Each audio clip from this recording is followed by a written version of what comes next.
Hi, Charles SirBookSage here, and welcome to my Wheel of Time Season 2 premiere kind of discussion video. So I watched all 3 episodes. Yeah. Hey, let's start that over. Hi, Charles SirBookSage here, and welcome to my Wheel of Time Season 2 discussion live stream. So I watched all 3 episodes, and I'll start off by saying this. The things I like so far about Season 2, I like more than the things I liked about Season 1. The things I dislike so far about Season 2, I dislike more than the things I disliked about Season 1. And hopefully that's a very Bilbo Baggins-esque explanation for you. Now, that said, I do want to start off with the Dark Friends Social. So, one of the frustrating things about this show is how much this show seems to need to change things from what's in the books. Now, obviously, things are going to be consolidated down, things are going to be moved around out of order, characters are going to be combined into fewer characters, all that kind of stuff is happening. But the Dark Friends Social, it kicks off the second book, The Great Hunt. And obviously, the scene in the book is not going to be the scene in the show. Because in the book, it's a big banquet hall. There's 100 different people there. They're all wearing these black silk masks to hide their identities. They can only just see each other's eyes. The POV character in the chapter is this guy who calls himself Bors, who comes into play later in the story. And he's just trying to figure out who everyone is. He sees some clothing that might be Saldaean or Shienaran. There's a couple of women walking around wearing serpent rings, indicating there's some Aes Sedai dark friends here. And then eventually a Fade walks in, announces that their master is coming, and in walks a Forsaken, who's terrifying. And this is one of the very interesting things so far about this show that puzzles me, about how seemingly unconcerned people are having a member of the Forsaken standing there. And you could say that, well, maybe they just don't realize he's a Forsaken, but he doesn't have a problem telling people who he is, or at least who he wants them to think he is. And the non-reaction to this being a Forsaken is just really puzzling so far in this show. But I'll get to that. In the book scene, it's in walks Ishamael, and he's passing himself off as Balzaman, and he's talking to the whole room, and everyone's kind of riveted on him, and they're all terrified, Bors included. And Bors doesn't like that he's afraid, but he can't help it. And Ishamael conjures up these images of these 3 young men, and you realize reading it's Mat, Perrin, and Rand. Now, nobody's told their names. They're just shown what these 3 young men look like, and that these men are important to the Dark One. And Ishamael tells them that the dragon has been reborn, even though the dragon may not really even realize what his purpose is and what he's supposed to do, but the Dark One is intent upon the dragon serving him. Now, nobody's told that any of these 3 kids in these visions are the dragon. They're just told, be on the lookout for these 3, and the dragon's been reborn. And then they're each given independent instructions on what they're to do.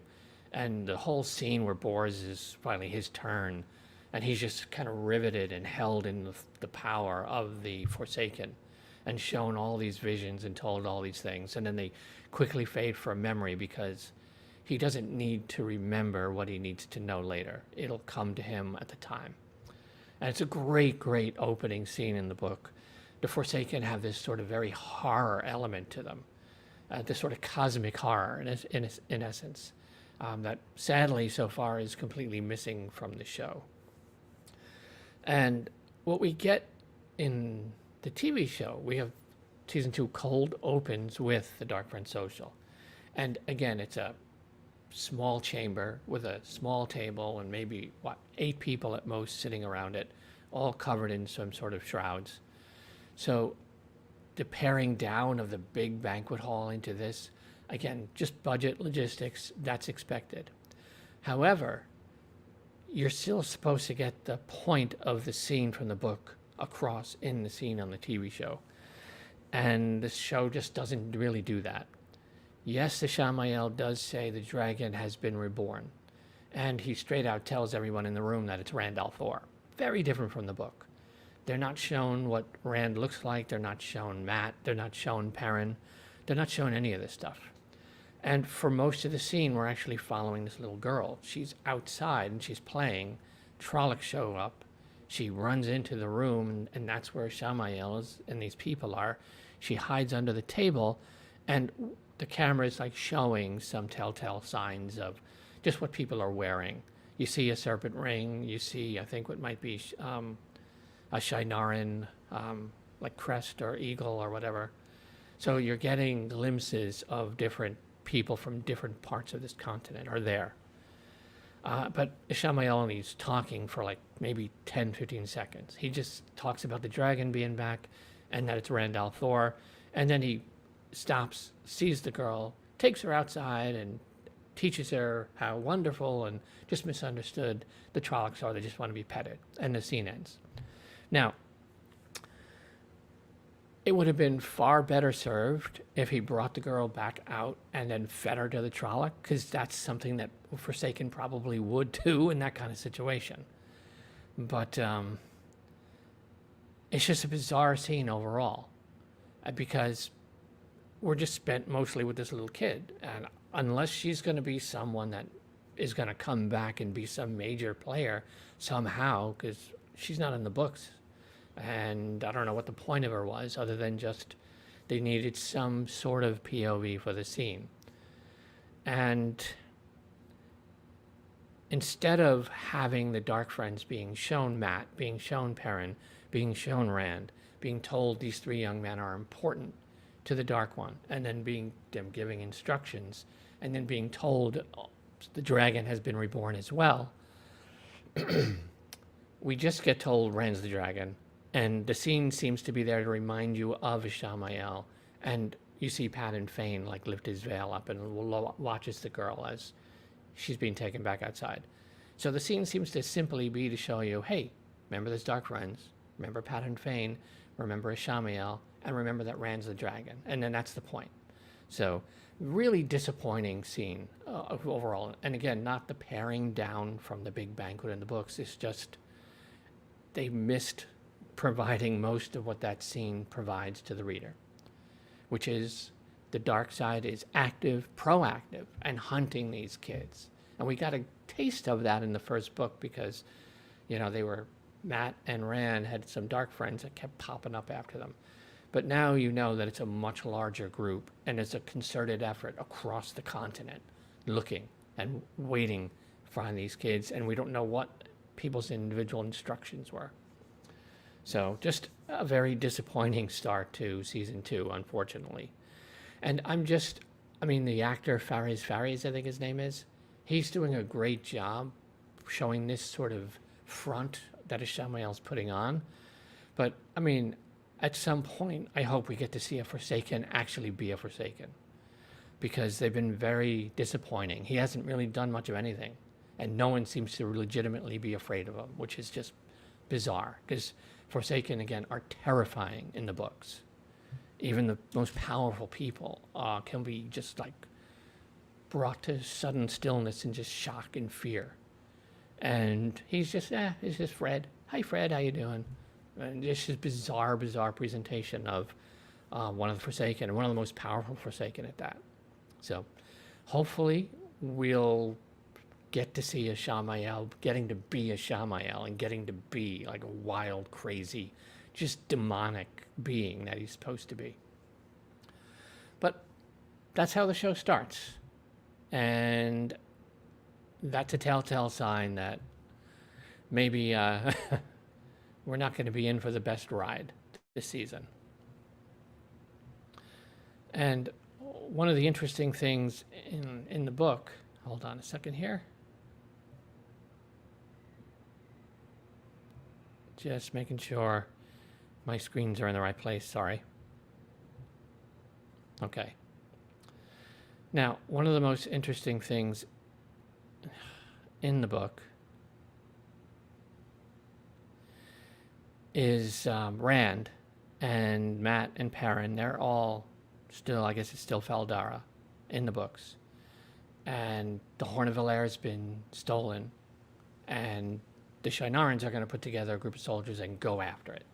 And book 2 actually opens up with Padan Fain is imprisoned there. And Egwene is like going down and talking to him. And she's noticing the guards are kind of coming under his influence. And then Trollocs and Fades come in, attack, break Padan Fain out. And he steals the horn, and he steals the Shadow Logoth dagger and takes off. Now, if you recall, they had this be part of the end of season 1, where Padan Fain breaks in and steals the horn and the dagger.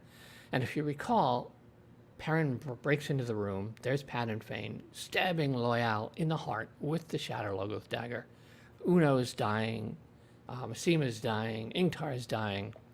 Now, assuming that everyone has been stabbed with the Shadow Logoth dagger, because why Padan Fain would be switching weapons, not sure. I don't think they showed us him retrieving the dagger from the White Tower in season 1 after it was taken from that, but we know he was at least there, so you can just assume he did. And then season 2 opens up. We're on the road. It's Perrin and Loial and Ingtar and the Shienarans. They're on the hunt for the horn. And everyone's fine. And the show makes absolutely no mention of how in the world all these people are still alive. Because the Shadow Logoth dagger, if it cuts you, just cuts you, you're dead. It's going to like basically eat you from the inside out. So if you've ever watched Agents of S.H.I.E.L.D. and you know what Terrigenesis does to people who aren't inhuman, that the dagger kind of does something like that to people if they get stabbed or cut by it. But in the show, we're just ignoring that all these people on this hunt should be dead at this point. So I don't know if they just didn't realize until after the fact and then they just decided, well, let's just ignore it. Or, again, this is some of the strange stuff that they're doing on this show that doesn't make any sense to me. But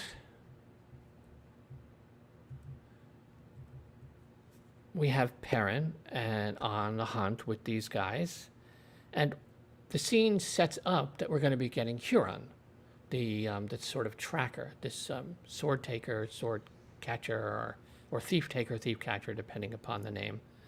And he's like a sniffer. He's got these unique abilities where he can sense violence, where violence has happened. And each act of violence, people, when they commit an act of violence, have a particular sort of, not scent like as in regular nose smell, but it leaves an imprint on the pattern that's unique to each person. And Huron has the ability to sense these patterns of violence after they've happened. And he's the one who's leading them on Padan Fain's trail in the book.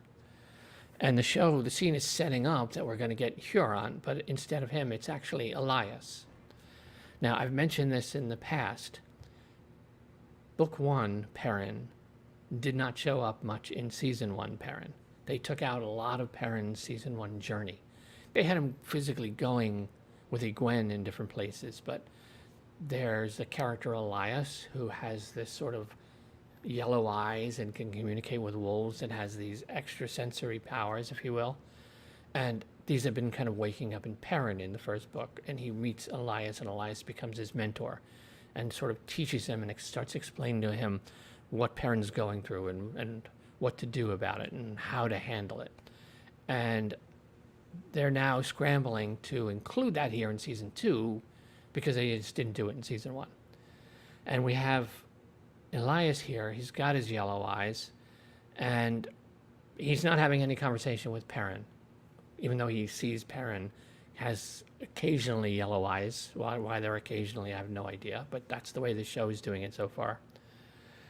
But 3 episodes, by the way, and they have not had a conversation where Elias is explaining to Perrin what Perrin is dealing with. So, again, really strange choices for this show.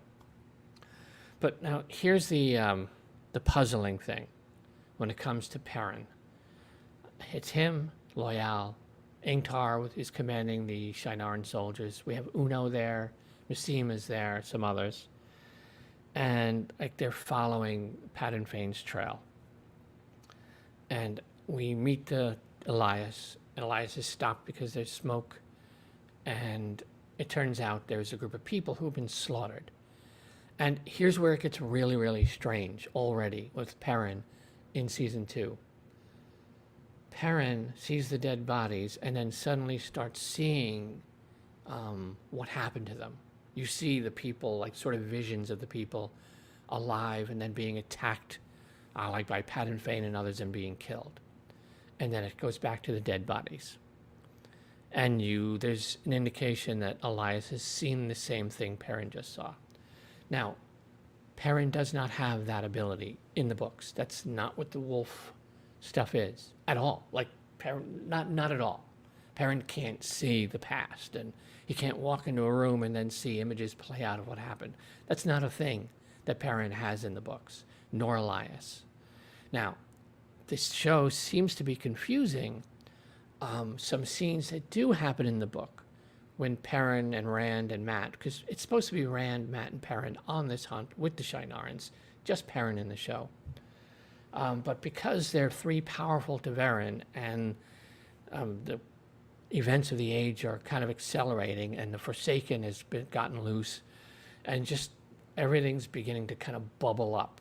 And the more and more these 3 are actively involved in world events, the more it's messing with the pattern and more bending and shaping the pattern. And when the pattern's forced to do things that it might not naturally do on its own, you have these sort of bubbles of just, I don't know if they're bubbles of evil or bubbles of one power that just kind of burst and pop up. And wild, crazy things happen during these bubbles when they're happening. There's a lot of different things that happen in the early books while this is going on, all sorts of crazy stuff. And in one of those, it's Perrin, I think Perrin and Rand, they go into these buildings and they're seeing these things happen that have already happened, and then they suddenly see what the room really looks like when the bubble bursts. And it seems the show has taken that stuff and then just decided, hey, we'll make that Perrin's power, because Perrin is this is just now what Perrin can do. And after just not getting any of this in season 1 and then finally getting Perrin to start having powers and them not being the correct things, it continues to frustrate me about this show. Their seeming inability to write these characters in ways that resemble the characters in the books. Very, very frustrating. But I think the show starts off after the Dark Friends social with Moiraine and Lan here in episode 1. Now, Moiraine, she's with Varen Sedai, who you meet here in season 2. I like the actress who's playing her a lot. I enjoy her in the role. The Varen you're getting in the TV show is absolutely nothing at all like Varen in the books. Varen in the books is very, or at least presents herself as a bit scatterbrained, a bit absent-minded, very distracted. She's one of the Brown Aja, and the Brown are always, like, their heads always buried in books and manuscripts. They're always learning. They're always hunting for knowledge. And Perrin has a commonality with Loial in that she'll start talking and then go off on a tangent down into some deep history of some, like, cup or something. And then you have to kind of rein her back into the conversation that's actually supposed to be happening. And Varen in the show is absolutely nothing like that at all. It's a completely different character that they're just calling Varen. So, again, why they've completely changed this character from the book, I have absolutely no idea. I'm curious to see whether Varen is going to continue to be very un-Varen-like once she gets to the White Tower later, or if we're going to start to see her acting a little bit more like you would expect Varen to act. Someone sitting there kind of in the corner, not really paying attention, like making commentary that has nothing to do with the conversation, and then all of a sudden saying like the most insightful thing about what's being discussed, giving you hints that she's actually paying a lot more attention to what's going on than she lets on. Varen is a fascinating character in the books, one of my favorite Aes Sedai in the whole story. And again, yet another character that this show has decided to write in a completely different way from how she is in the books. So we see so much of this in this TV show in season 1 and now in season 2, where they don't seem the slightest bit interested in the actual characters the way they're written in the books. So it's just, again, very, very strange, like why you would do that. Whoops. And let me take the stupid starting soon thing off. I'm not used to StreamYard and the way you can turn things on and off. I'm used to Streamlabs, where there's like keyboard shortcuts that let me do all that stuff automatically. So anyway, but we get Moiraine. She has no powers. She's upset. She's like basically in mourning, having lost the ability to channel. And Lan is having a really tough time because, you know, the water bond that he's had for 20 years is gone. And Moiraine is quite frankly treating him like absolute garbage. Because it seems like Moiraine has decided she wants Lan to go away. She's not an Aes Sedai. She doesn't need him. Even though, in reality, not being able to channel means she needs Lan even more. Because, you know, she won't make it a day out in the world without Lan protecting her. Because she can't take care of herself without the one power. She hasn't done it in 20 plus years. So she's kind of adapting to it and not adapting well. So she's doing what Moiraine would do and reaching out to the whole network, Blue Aja network of informants that are scattered throughout the continent. And apparently they've been arriving. This is like a new person comes with a message, and that's like the 20th one since Moiraine has come to stay with Varen. And overall, that stuff I like, because this is what the Blue Aja do. They have a whole network of people who find information and feed it to them when they need it.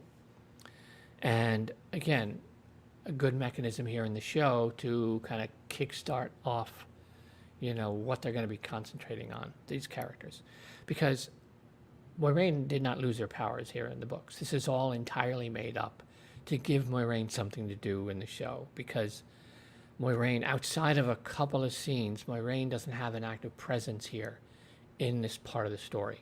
Because we're mostly following Rand, Mat, and Perrin on the Great Hunt, and Egwene and Nynaeve go to the White Tower to begin training to become Aes Sedai.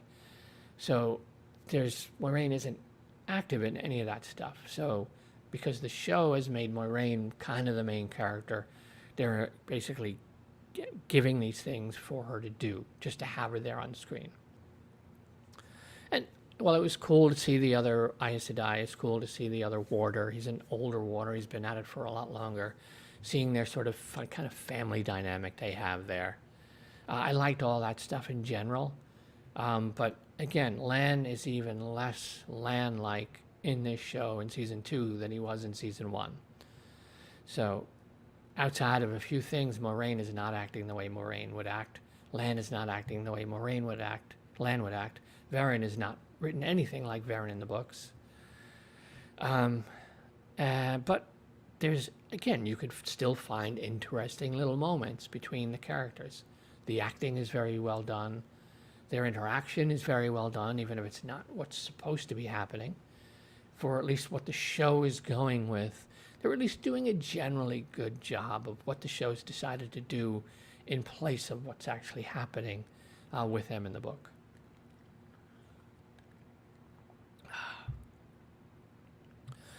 And what Moiraine seems to be doing is she's trying to push Lan away because she's lost her powers and she needs Lan to learn how to live, no longer being her warder. So, in other words, there's something that's going to happen later that Moiraine knows is coming, and she starts to prep Lan for, because hoping Lan will be ready for when that day comes. So they're basically taking something that's necessary for later, and they're having it happen now for a completely different reason. That doesn't make any sense. So, again, when the show is already kind of stealing from itself, taking things that they need later, that are important later, and then kind of cribbing them and moving them up. Like, what are they going to do later when they get to that thing? Are they just going to do the same thing again, but just for the actual real in-book reason for doing it? Or they have to come up with another entirely made-up thing to replace the thing they took from there that belonged there, that they're now adding here as a now made-up thing instead of a legitimate thing from the book, just to show you how convoluted they're making this story when it's already a deeply complex story, and they're unnecessarily complicating it themselves by taking things that should be happening out, stealing things that are happening later and having them happen now, but in the wrong way, in the wrong context. So, this is a hard enough story to adapt without them creating unnecessary problems for themselves. But this show seems to have a knack for creating unnecessary problems for themselves. But now the big question here still is Moiraine stilled, or is she just shielded?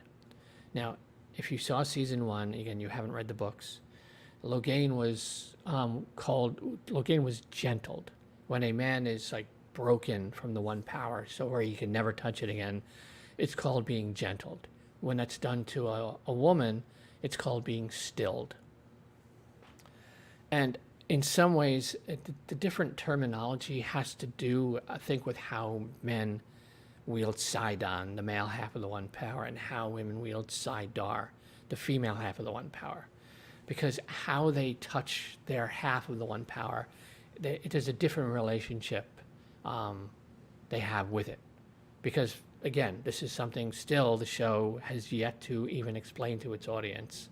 We're 11 episodes into the whole series, 3 episodes here into season 2, and the show still has not explained Sidon and Sidar. That there's a male half of the one power, Sidon, and a female half of the one power, Sidar. And only men can touch and wield Sidon, and only women can touch and wield Sidar.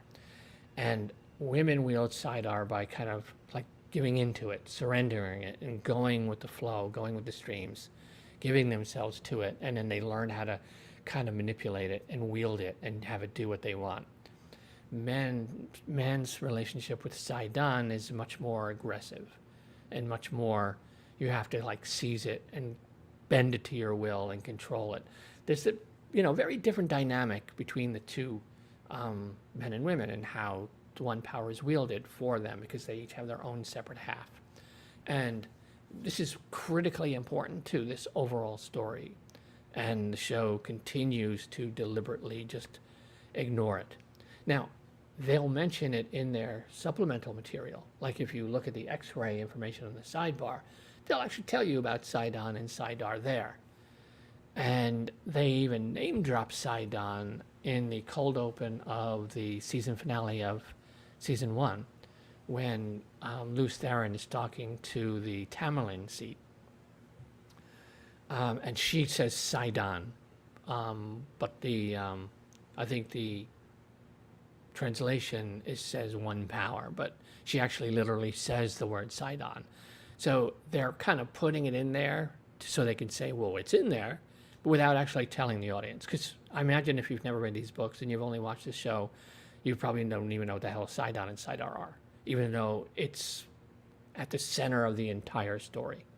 You can't tell the Dragon Reborn story without understanding the explicit difference between Sidon and Sidar, and how they're separate halves of the one power. But that's what the show's doing for now.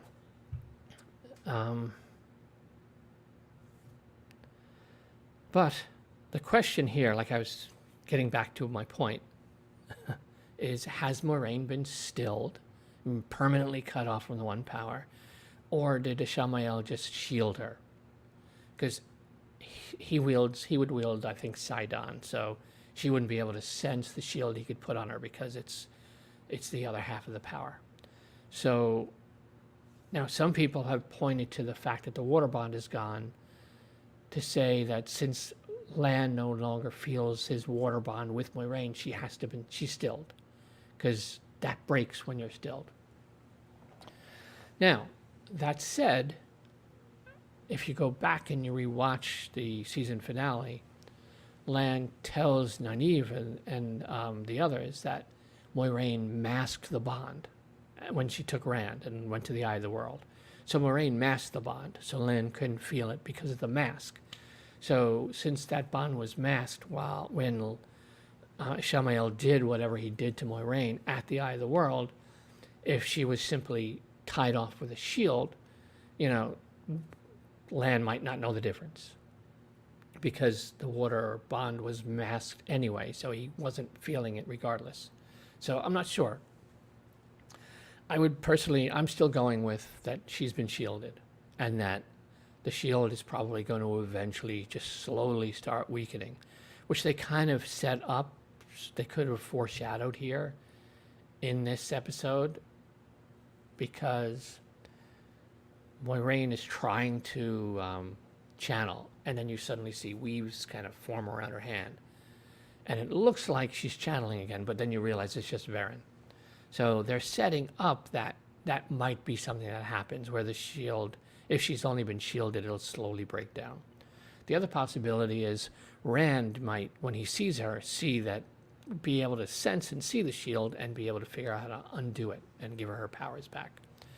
The third possibility is that she has been stilled, which, now, stilling is an important thing that's going to come into play in this story later on, not involving Moiraine. So I would be shocked if they have Moiraine stilled and introduce something that's critical later on to other characters, because that doesn't make any sense. For you would take away the impact there if you do this stuff with Moiraine first.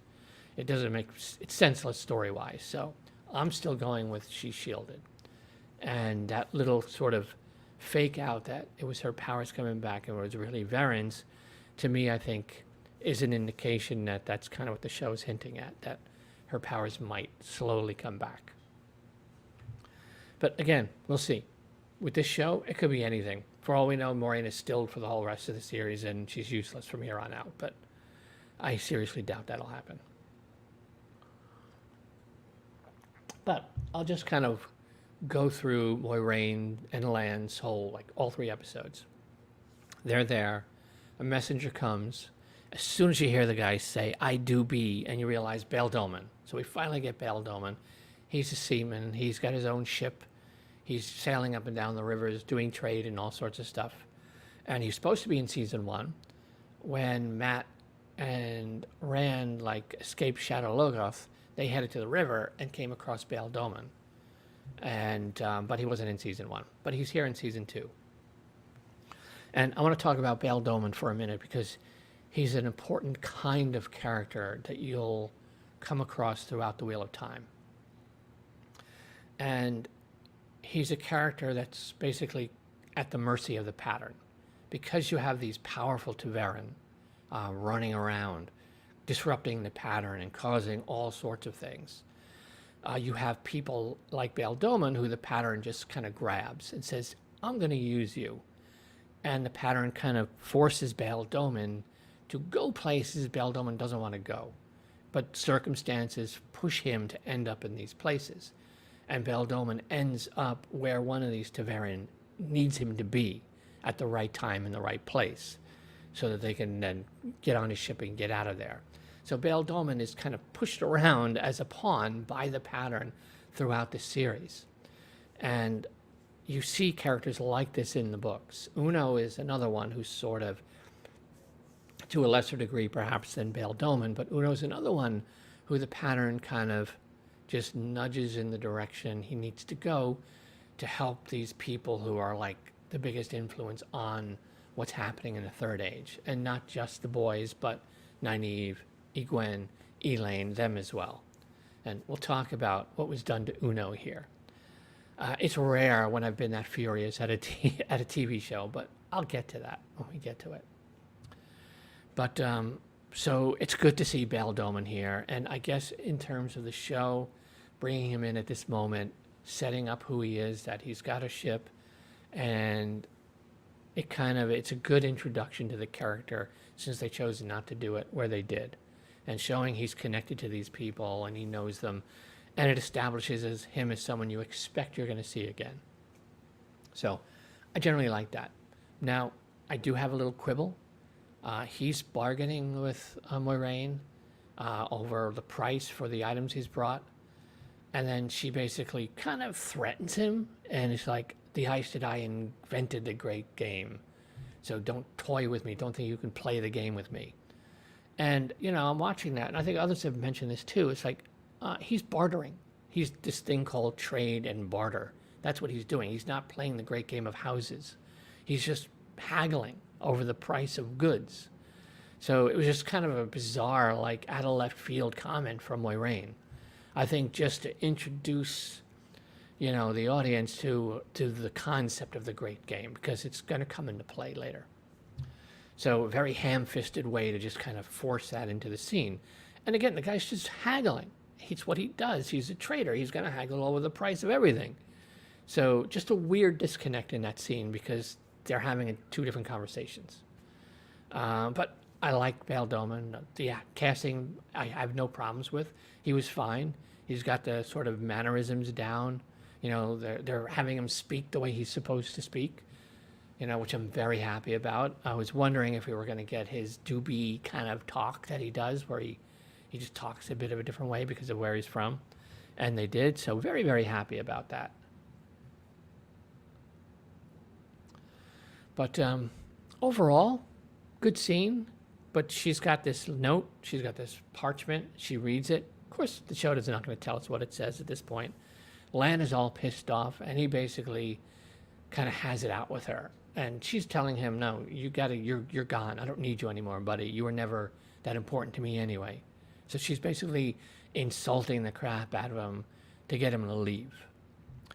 And then she finally tells him, I'm ordering you to go to the White Tower because you need to basically become somebody else's warder at this point because I have no need for a warder. I'm not an Aes Sedai anymore. So instead of her having a proper conversation with the man like she would have, and yes, Moiraine is manipulative in the books and everything, but she needs Lan here. She needs Lan to keep her alive until it's time to send Lan off on what she's got planned for him later. So, but the show is now just let's spend a little time belittling and humiliating Lan and having Lan act completely out of character because the show seems to like to do that with these characters. So I was not a fan of this fake forced drama that only exists in the show at this point because of a made-up plot just to give her something to do. This is one of the frustrating things about this show is that it continues to do this stuff.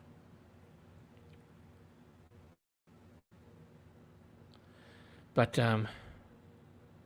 so one of the things Bail Doman says before he leaves is that he's angry that Moiraine has people following him. And Moiraine is like, basically, no, I don't have anybody following you. That's not me. And then she's like, tells Bail Doman, get back to your ship and sail as far away, as fast away as you can. And she gives him coin. She gives him money so he can get provisions, whatever he needs to get the hell out of there. Because she realizes from the description, they're Myrddraal, they're Fades. So now, Moiraine knows that there are Fades, and who now know where Moiraine and these Aes Sedai are. So, what does Moiraine do? Does she tell the other Aes Sedai that, hey, Fades are coming, we need to prepare? No, she waits till dark, gets in her horse, and sneaks out by herself. And of course, immediately gets attacked by Fades. Lan has to save her. Lan gets the crap kicked out of him by Fades, which, again, Lan is the best swordsman on that continent. But even Lan is not going to be able to fight off 3 or 4 Fades. He's going to get sliced up a bit, which happens here. And then Verin and her water come and help them and rescue them. So, but overall, it's an interesting scene. And again, it's mostly Lan being frustrated. And even though this is legitimate for Lan, would not fare well against this many Fades at one time, it's still part of this season's, like, just chipping away and chopping down this man. And again, this is one of the frustrating things about how they're portraying this dynamic in this show is Lan, again, he's from the Borderlands. Lan would go into the Blight just to hunt and kill trolls because Lan has kind of a death wish. He's the last of the Malkiri kings, and his kingdom is gone, and there's a part of him that wants to die. And had he not been bonded by Moiraine, he probably would have gotten himself killed at some point a long time ago. And at this stage where Moiraine has been stripped of her powers, his water bond is broken. That loss is like losing a part of your soul, like losing a child. Like this is like immense, immeasurable grief. And waters tend to just seek death after this. And so just Lan is just acting so just completely out of character for how Lan or any water would react in this kind of a situation. And it is a bit weird, and I guess you could say it's tempered by the fact that Moiraine isn't dead. She's still there, so he's still trying to do what he needs to do to support her. But the amount of like grief that he should be feeling by having that bond like cut, if it is indeed cut and not just masked, just again seems to be missing. So the dynamic is just off here, and I'm hoping that these writers find their rhythm with these characters and really start to get into them and understand them more. Because water or not, this is still Daishan. This is still the most feared swordsman, like I said, on that continent. Not many people are gonna like deliberately, purposefully ride into the Blight alone to just hunt and kill Trollocs and then walk out of there alive. So this is who this guy has been his whole life. And I'd like to see more of that, please. I'd like to actually see Lan get to be Lan from the books somewhat more than he is in this TV show. But they're saved by Varen and them and rescued, killed the Fae. The Faes are dead. So that's kind of their episode 1, like plot for the Moiraine and Lan. And then we finally get the White Tower. Now, in book 2, the girls, I think they get to the White Tower something like 20-something pages into the book. So once they finally leave Faldara and all this stuff has happened. Because again, this book is shuffling things out of water for various reasons. But the girls are in the White Tower. Egwene's a novice. We see her. She's kind of, the novices cook and they clean, they scrub pots. They walk around and pick up all the garbage that the Aes Sedai apparently just leave around for them. And we're just seeing her doing her chores. You know, kind of reminiscent of Samwell when he went to Old Town and at the Citadel, and he's doing chores as part of his just like early like time before he becoming a maester. And the same thing with the girls. They're novices. And however, they've been there for 5 months at least at this point, because the season's opening up about 5 or 6 months after the events of season 1. So Nynaeve should not be a novice, because when they get to the White Tower, one of the first things the Aes Sedai do is, okay, Nynaeve, you're going for your accepted test. You don't need to spend time as a novice. You're old enough and generally experienced enough and clearly very, very powerful. We don't want to waste your time scrubbing pots and cleaning up after people. We want you to get to work training. So Nynaeve is put right through her accepted test, like pretty much almost like day 1 or 2 when she gets there. She's settled in and then immediately like, okay, you're throwing her into the fire.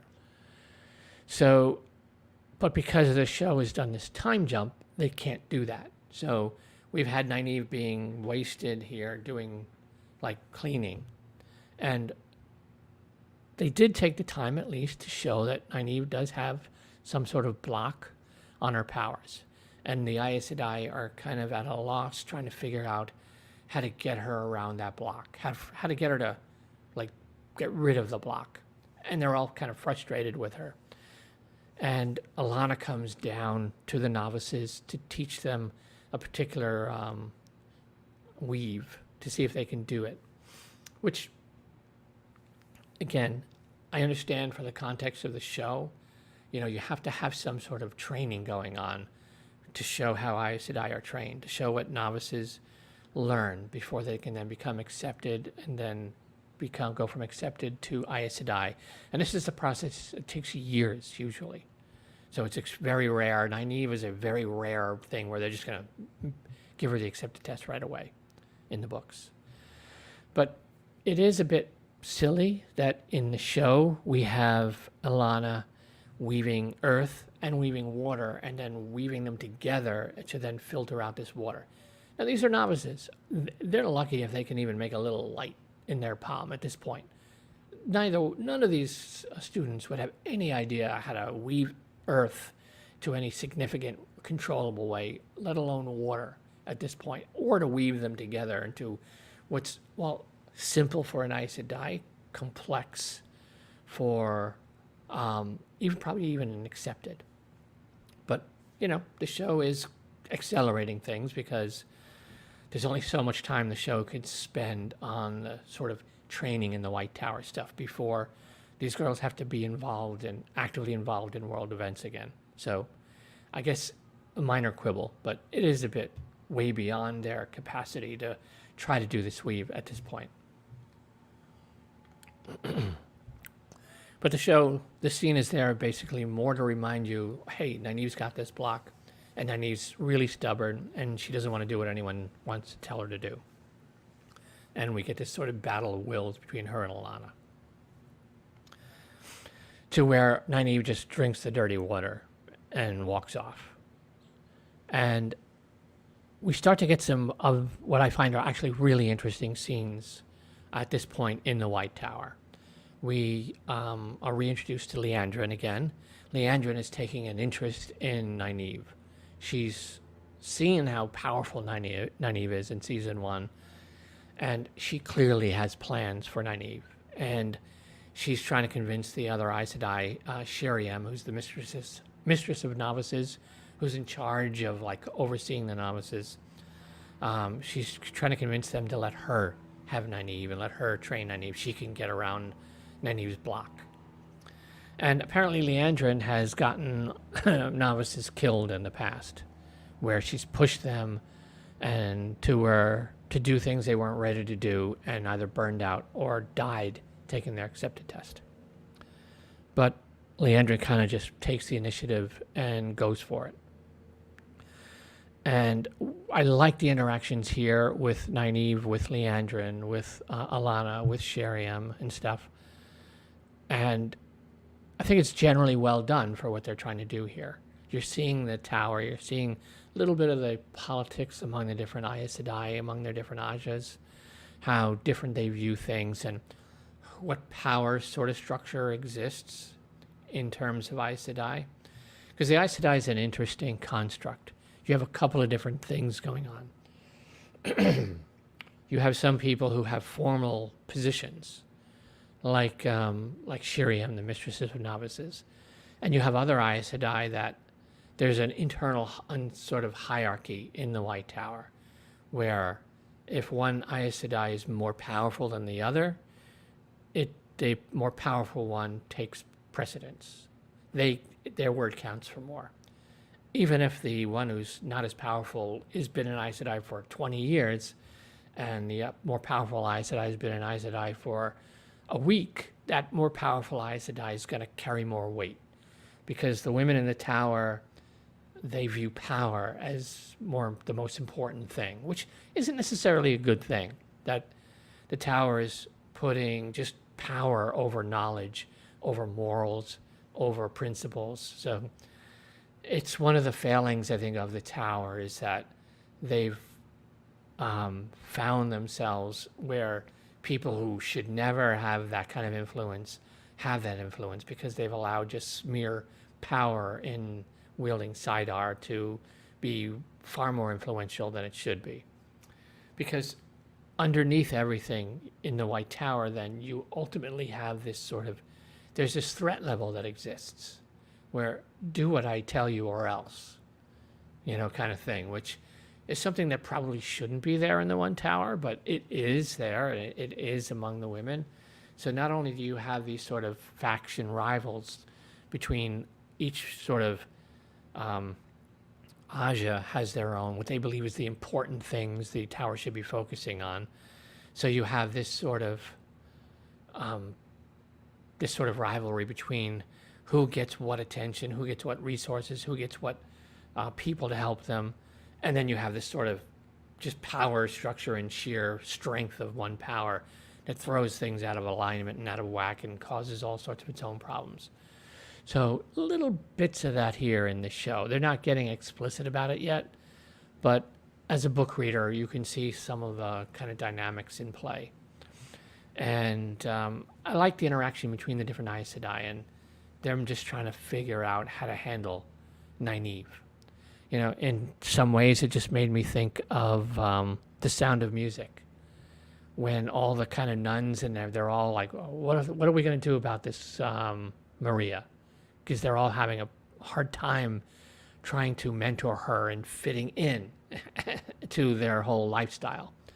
And there's a bit of that here with Nynaeve. It's like the Aes Sedai are like, okay, what's the right approach with this girl? Because she's so stubborn and yet she's so powerful. So it's so tempting to want to be the one who helps her as well.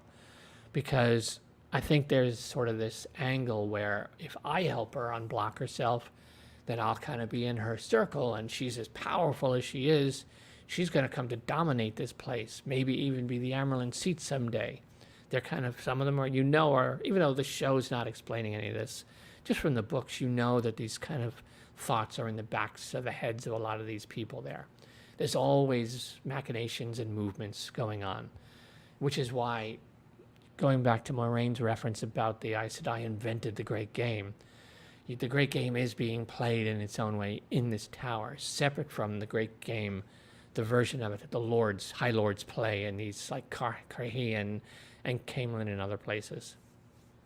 So I'm a big fan of all the White Tower chapters when we finally start to get them in Book 2, and a lot of the White Tower chapters in Book 3.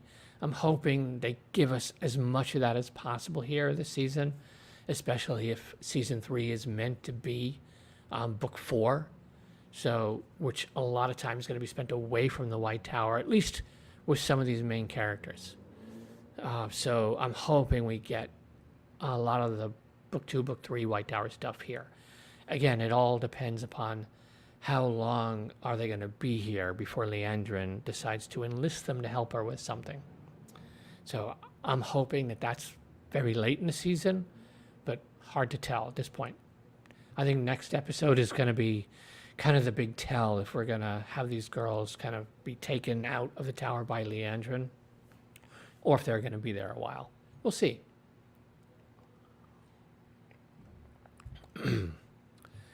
But overall, we're following Nynaeve. She's very frustrated. She's training with the warders, Alana's 2 warders. She's sword fighting with them in the practice yard. And I think this is her way of, like, on the one hand, is she learning how to wield a sword to fight with a sword? Or is this just like her version of going to the gym to do a workout to get out her frustrations? You can take it either or. There's a good little scene with Liandrin later where Liandrin conjures like a blade, if you will, with the one power. And basically tries to explain to Nynaeve that this is cool and all, but why would I put myself in that close proximity to a threat, trying to stab them with a blade, when I can just destroy them with the one power from out of their reach? So warders are there in Liandrin's eyes because they're dumb, useful, like violent machines that kill so we can concentrate on the important things. So, it's an interesting dynamic where she's trying to teach Nynaeve, you're wasting your time concentrating on the wrong skills, learning the wrong things. But so it depends upon how you want to look at Nynaeve training with a sword, because that's not really something Nynaeve would do. Nynaeve hates swords, for the most part. There are times, I think, in the early books where she laments not having these skills, but she also knows that there's always going to be a man handy to just, hey, make him go do that for her kind of stuff. But you could also look at it now as just Nynaeve working out her frustrations. And that's one of her ways to do it, is since she's got this block on the one power, having a physical activity kind of lets her, let off steam. And I like her interactions with the warders, because from her point of view as well, she's kind of in love with Lan, and she wants to understand the warders' lifestyle, the warders' mentality. So learning about them teaches her more about Lan, teaches her more about the Aes Sedai water relationship and how it works and what it means to them and what their motivations are, even to become waters and to become anyone's particular water. So again, I like all the interactions here. Even though the show continues to not do the greatest job of writing these characters more to how they are in the books, I do think that Nynaeve is one of the better written characters, even though there are aspects of her in the show that are different from her in the books. And Zoe Robbins, to me, continues to shine in the role. She's still, to me, far and away the best thing in this show, even when they have her doing things that book Nynaeve wouldn't necessarily do. In the context of this version of Nynaeve on the show, she's really nailing the role. I would like them to tone it down just a little bit, because I think they over-exaggerate her stubbornness, and sometimes in the wrong ways or in the wrong moments. But overall, I think she still shines in this show. And so what Leandrin decides to do is she takes it on herself. Okay, I'm going to push this girl. I'm going to make her angry so she can channel. And maybe if she channels enough, she'll figure out how to just get rid of the block. So Leandrin pretty much attacks her. She flings her against the wall with the 1 power just to piss Nynaeve off, and then Nynaeve throws her against the wall in response. And then Leandrin shields her. Basically shields Nynaeve so Nynaeve can't touch the 1 power. Sort of. The way they do it is a little wonky, but so it's kind of a lesson she's teaching Nynaeve, that you need to learn how to wield the 1 power, because you're vulnerable and you're powerful and you're needed and you can be such a valuable asset.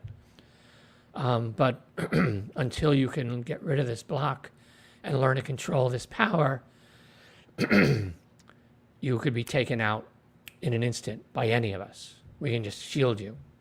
So you need to learn how to control that power and wield it and have it be an intimate part of you and become strong enough so that no one could shield you even if they want to. So Leandrin seems intent upon getting Nynaeve to fulfill Nynaeve's fullest potential in the 1 power. What her motivations are in the show yet, we don't know.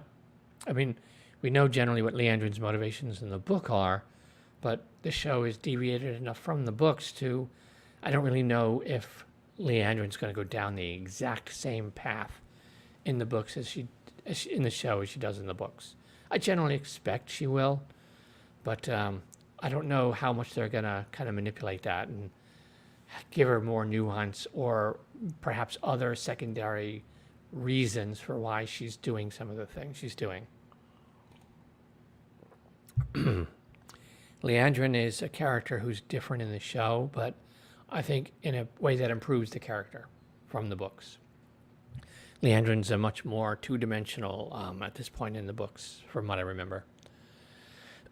So I like her much more interesting and nuanced interpretation here, which is getting the actress more screen time and getting her...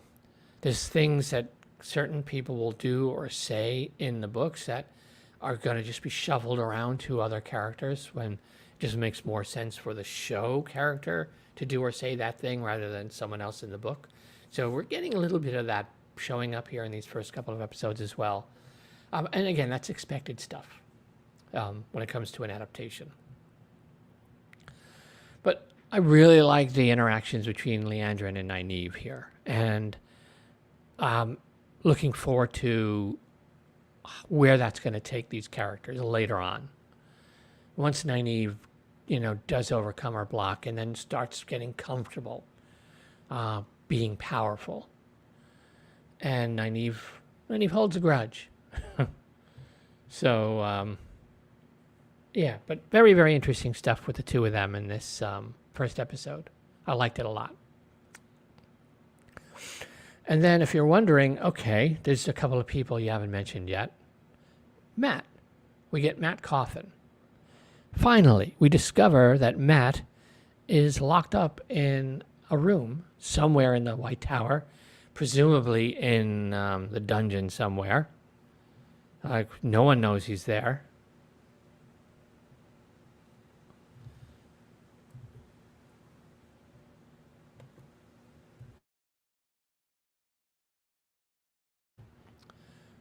No one seems to know Matt is even there. Leandrin's been keeping him locked up in this room. He's been there for apparently like 5 or 6 months at this point. And she's kind of visiting him and talking to him. Perrin's been writing letters to the White Tower to Egwene and Nynaeve. Leandrin has somehow gotten a copy of one of them.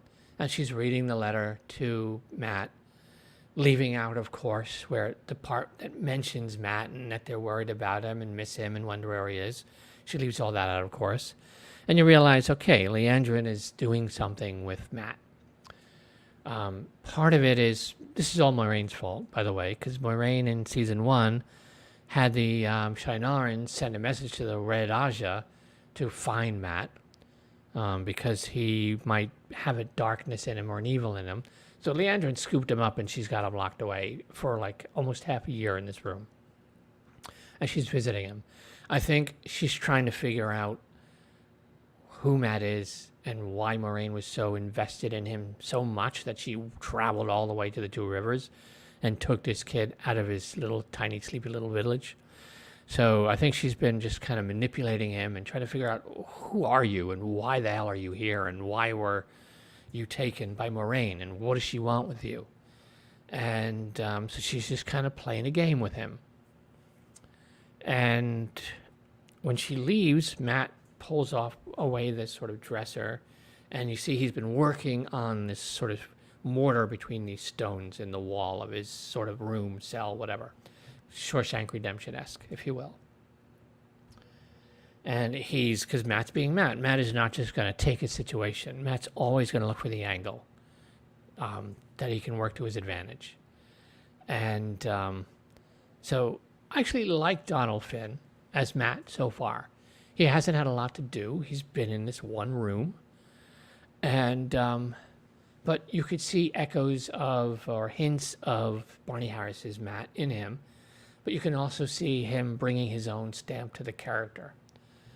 And there's some moments in these first few episodes where you see the sort of playful, mischievous side of Matt.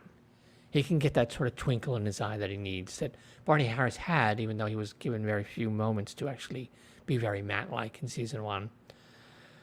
But it's an interesting kind of dynamic here. The actor said that he was actually grateful that his first scenes playing the character were just him in one room, in one set, with the one actress, Leandrin. So it felt more like a stage, like a play. So he was something of an environment he was very comfortable in. So he said it was a really good starting point for the character, that he wasn't thrown into any kind of big scene with all these other people, that it was a very good way for him to get comfortable with the character. And I think it's a good way to kind of reintroduce him here in season 2 anyway, since they have to find something new to do with him, since he's not on the Great Hunt with Perrin.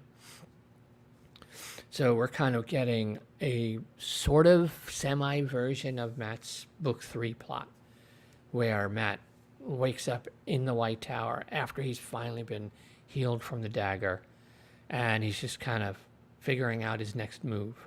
So they're kind of taking that and just kind of tweaking it a bit and having it be Leandrin, having him kind of in her grasp. But overall, it's a good reintroduction to Matt, a good way to introduce the new actor playing Matt, getting the viewer kind of introduced and comfortable to this new actor. And generally a very well done scene where, Matt is just trying to find his way and figure out what the hell this woman wants with him. And again, it's good to see Leandrin interacting with Matt as well. So she seems to be the character that's getting, the actress as well, that's getting a lot to work with. She's getting to interact with a lot of different people and get to play around with a character and show these different people what she wants them to see and what she wants them to think. So you see her kind of at work, manipulating and trying to influence events in the White Tower, influence individual people to kind of either thwart somebody else or try to get ahead of somebody else. So I really like what they're doing with Leandrin's character. Far more interesting than in the book. But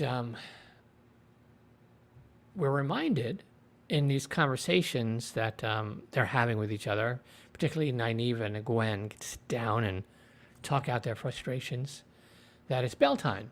It's a year since the start of the show, because season 1, episode 1 opens up with Beltane, like winter, or it's the spring festival, I think. And it's been a year overall since then.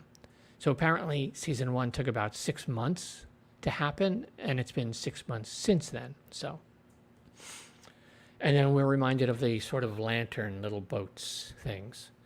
And Nynaeve and Gwen make one boats, and we see Perrin, back to Perrin, we see Perrin make one and kind of put it in this little pond.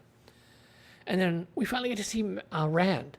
Remember Rand al'Thor, the main character of the entire story? Haven't had him all episode. We get to see him for maybe 30 seconds, like taking one of the lantern boat things and hanging it from a tree branch.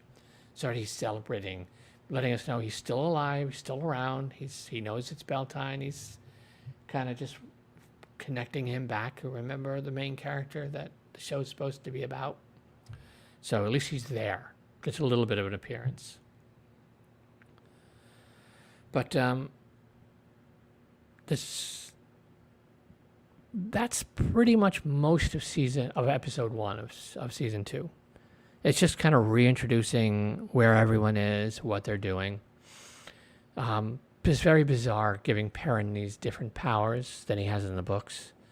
I did like the scene with Perrin and Ingtar where Perrin is opening up and expressing he's filled with rage and wants revenge, and he's worried about wanting that revenge and worried about losing himself to it if the moment comes where he can actually have that revenge, and he's worried about what it means. But Perrin still doesn't have his axe.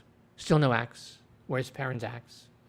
Because Perrin's whole dynamic is this struggle between the axe and the hammer, between death and life, between destruction and creating, and no axe.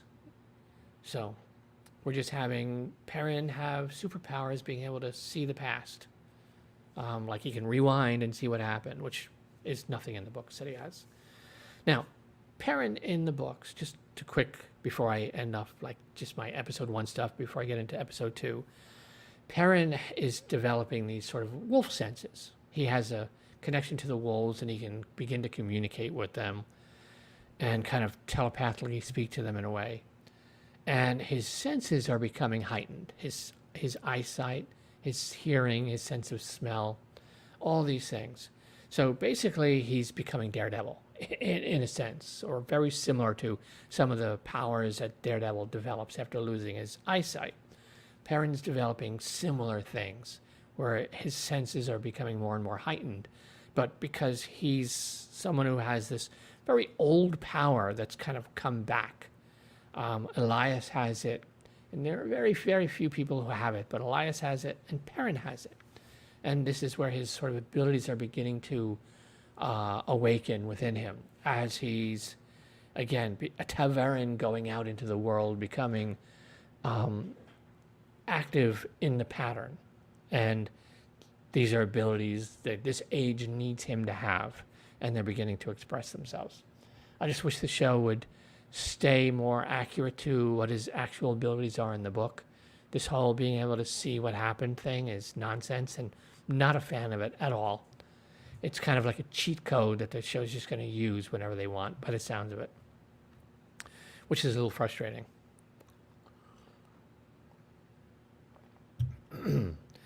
Okay, I'm an hour and 9 minutes in, and that was just me talking about episode 1.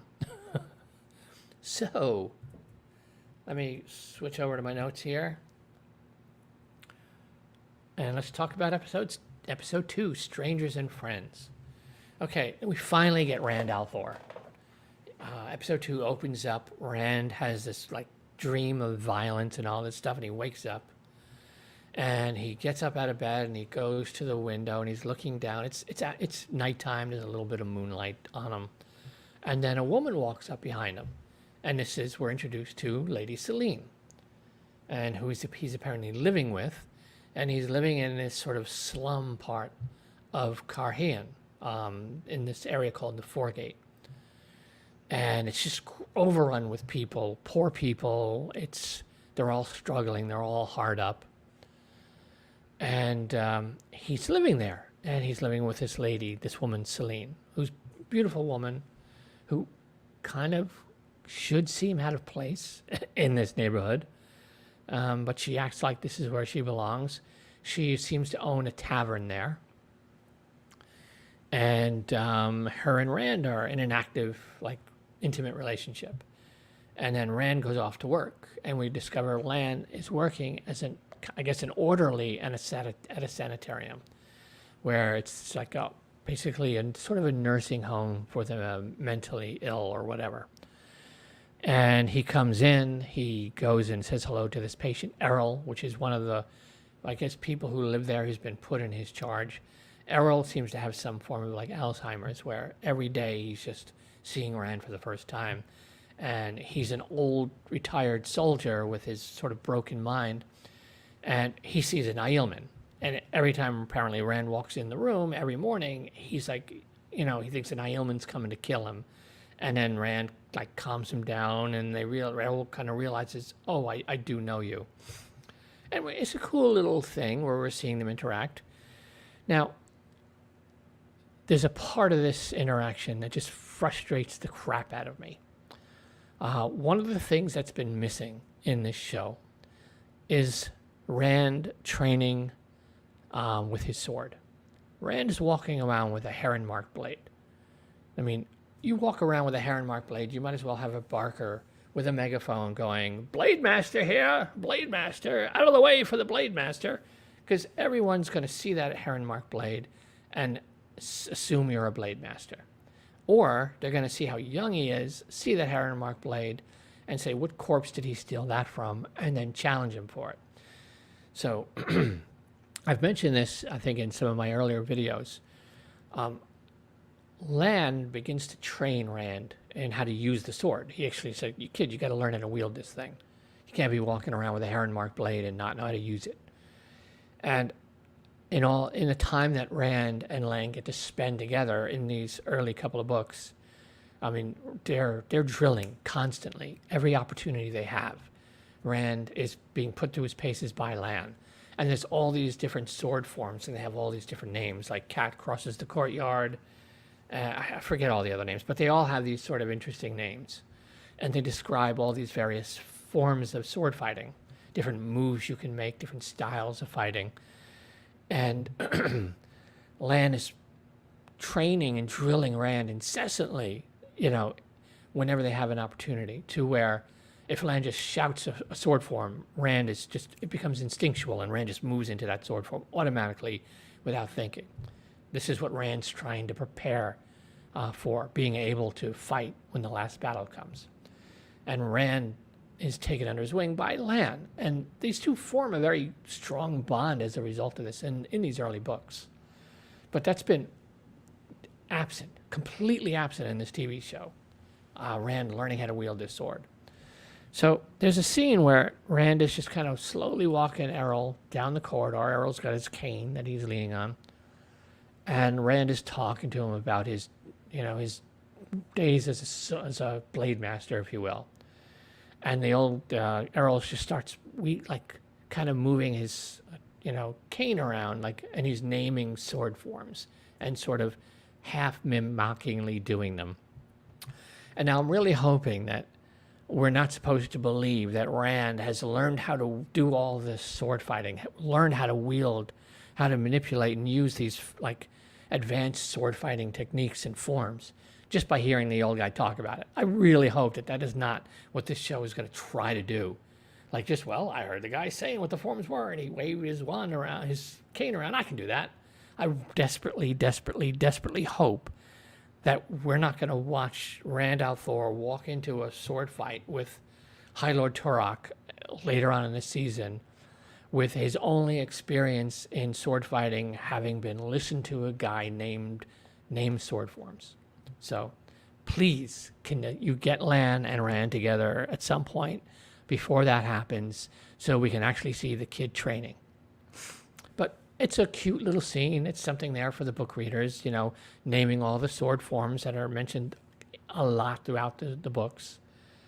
And then we see the scumbag orderly, who's just like, startles the guy, and like, the guy is like mental illness, like he's terrified all of a sudden.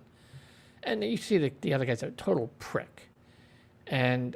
But that guy is in charge of the patients who have privilege, who get to hang out in the nice garden. They're not stuck roaming the corridors with the other crazy people. They kind of have some nice garden to hang out and relax in because they've got those kind of privileges like that. And you can see, okay, Rand wants that job. Rand is trying to get into that garden. So, because Logain is there, and he wants access to Logain. He wants to talk to Logain about, to see if Logain can teach him how to wield the One Power. Now, why he thinks Logain could teach him how to wield One Power? Logain can do what Errol's doing and talk to him about what it was like, but Logain's been gentled. He can't touch the source. So Logain can't teach Rand how to wield or control the One Power. He can't do it, because only someone else who can touch Sidon can teach someone else how to wield Sidon. And right now, as far as Rand knows, there isn't anybody else who knows how to touch Sidon. So at best, he can have some intellectual conversations with Logain about it, but Logain can't actually teach him. And I really hope the show just doesn't have him teach him anyway. But you never know with this show. But, so what Rand does, by the way, after all this, it's later at night. They're back in this slum part, the Foregate, and there's the like prick orderly who gets up to go walk somewhere. Rand follows him into an alley and just beats the guy almost to death to get him out of the way so Rand can get his job. And then when Rand's back at work, Rand gets the guy's job because Rand almost killed him. And he goes and finally gets to meet Logain. And he tells Logain he wants to teach me how to wield the One Power. So that's their general interaction here. And again, the actor playing Logain, Ablar, is just fantastic. He's one of the highlights of this show as well. Just such great casting.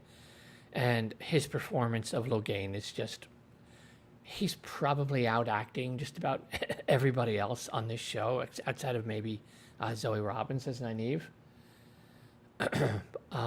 Such a good acting choice for him, and I can't wait to see what he gets to do with it with Logain later on in this story.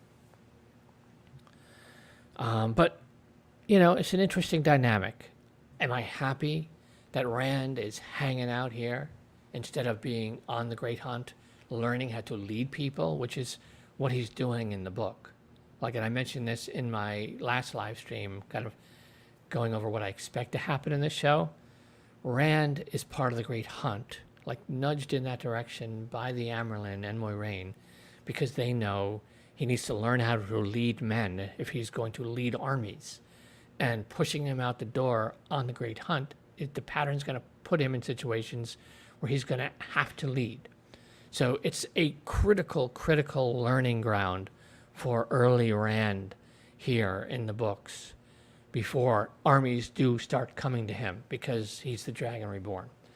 And instead, he's hanging out with some crazy people, because why does he need to actually learn how to lead? So it's just really frustrating, again, taking the main character of the story and just sticking him in the corner and having him moping around, like trying to figure out what to do, instead of being actively engaged and causing things to happen as a result. So, again, this is what the show's doing. They don't seem to like the main character all that much. So, and then I'm just continuously frustrated by what the show's doing with Rand. He was given so little to do in season 1. They took some pretty big moments away from Rand in book 1. They gave him to other people in season 1. And he's not doing anything much in season 2 so far.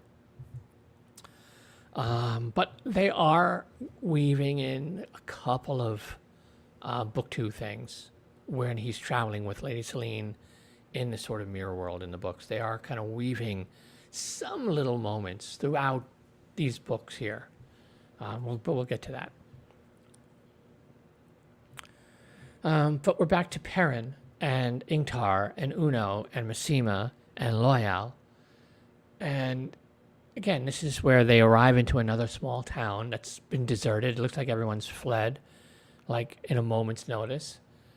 And they're trying to figure out what's going on. And Perrin walks into this, one of the homes.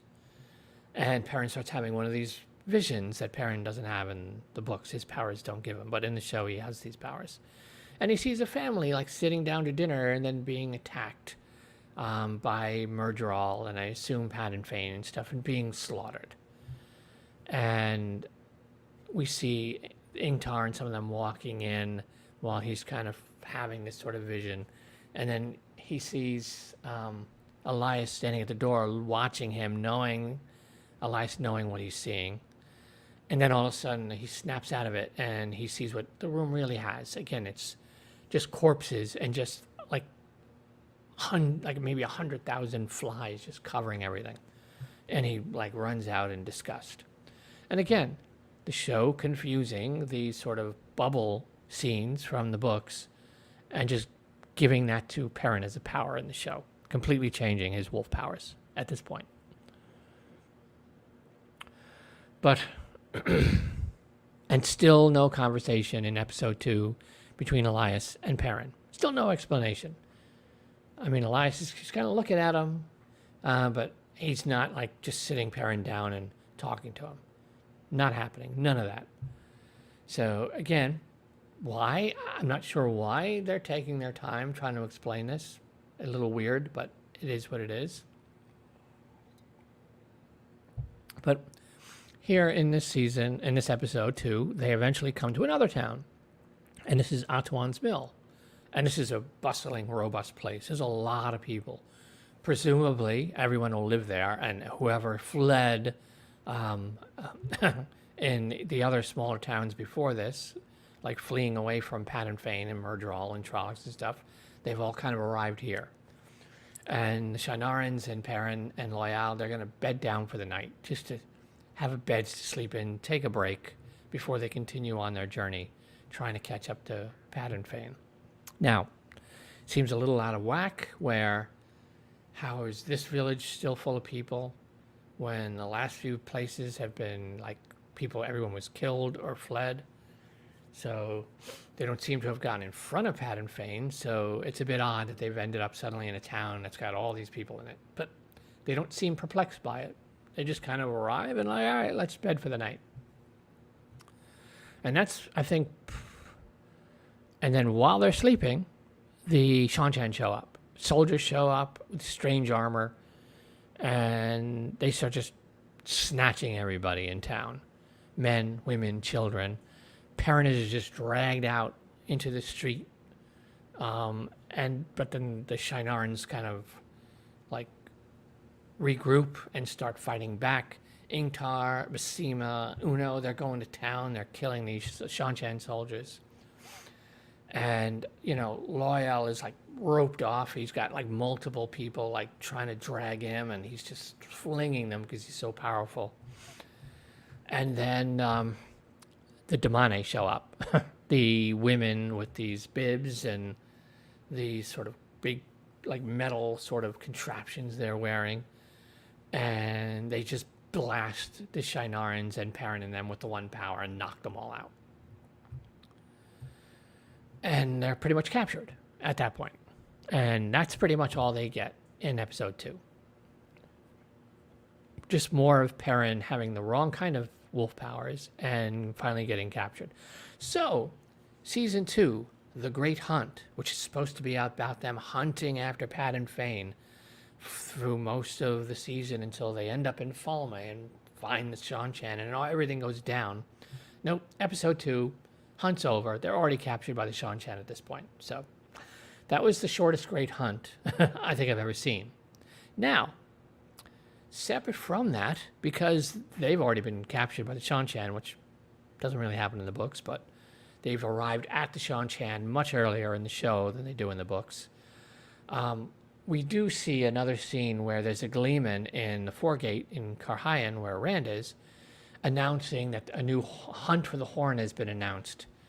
And I don't know if it's Ilian or whatever, people are all gathering to leave there and go off to sign up for the hunt.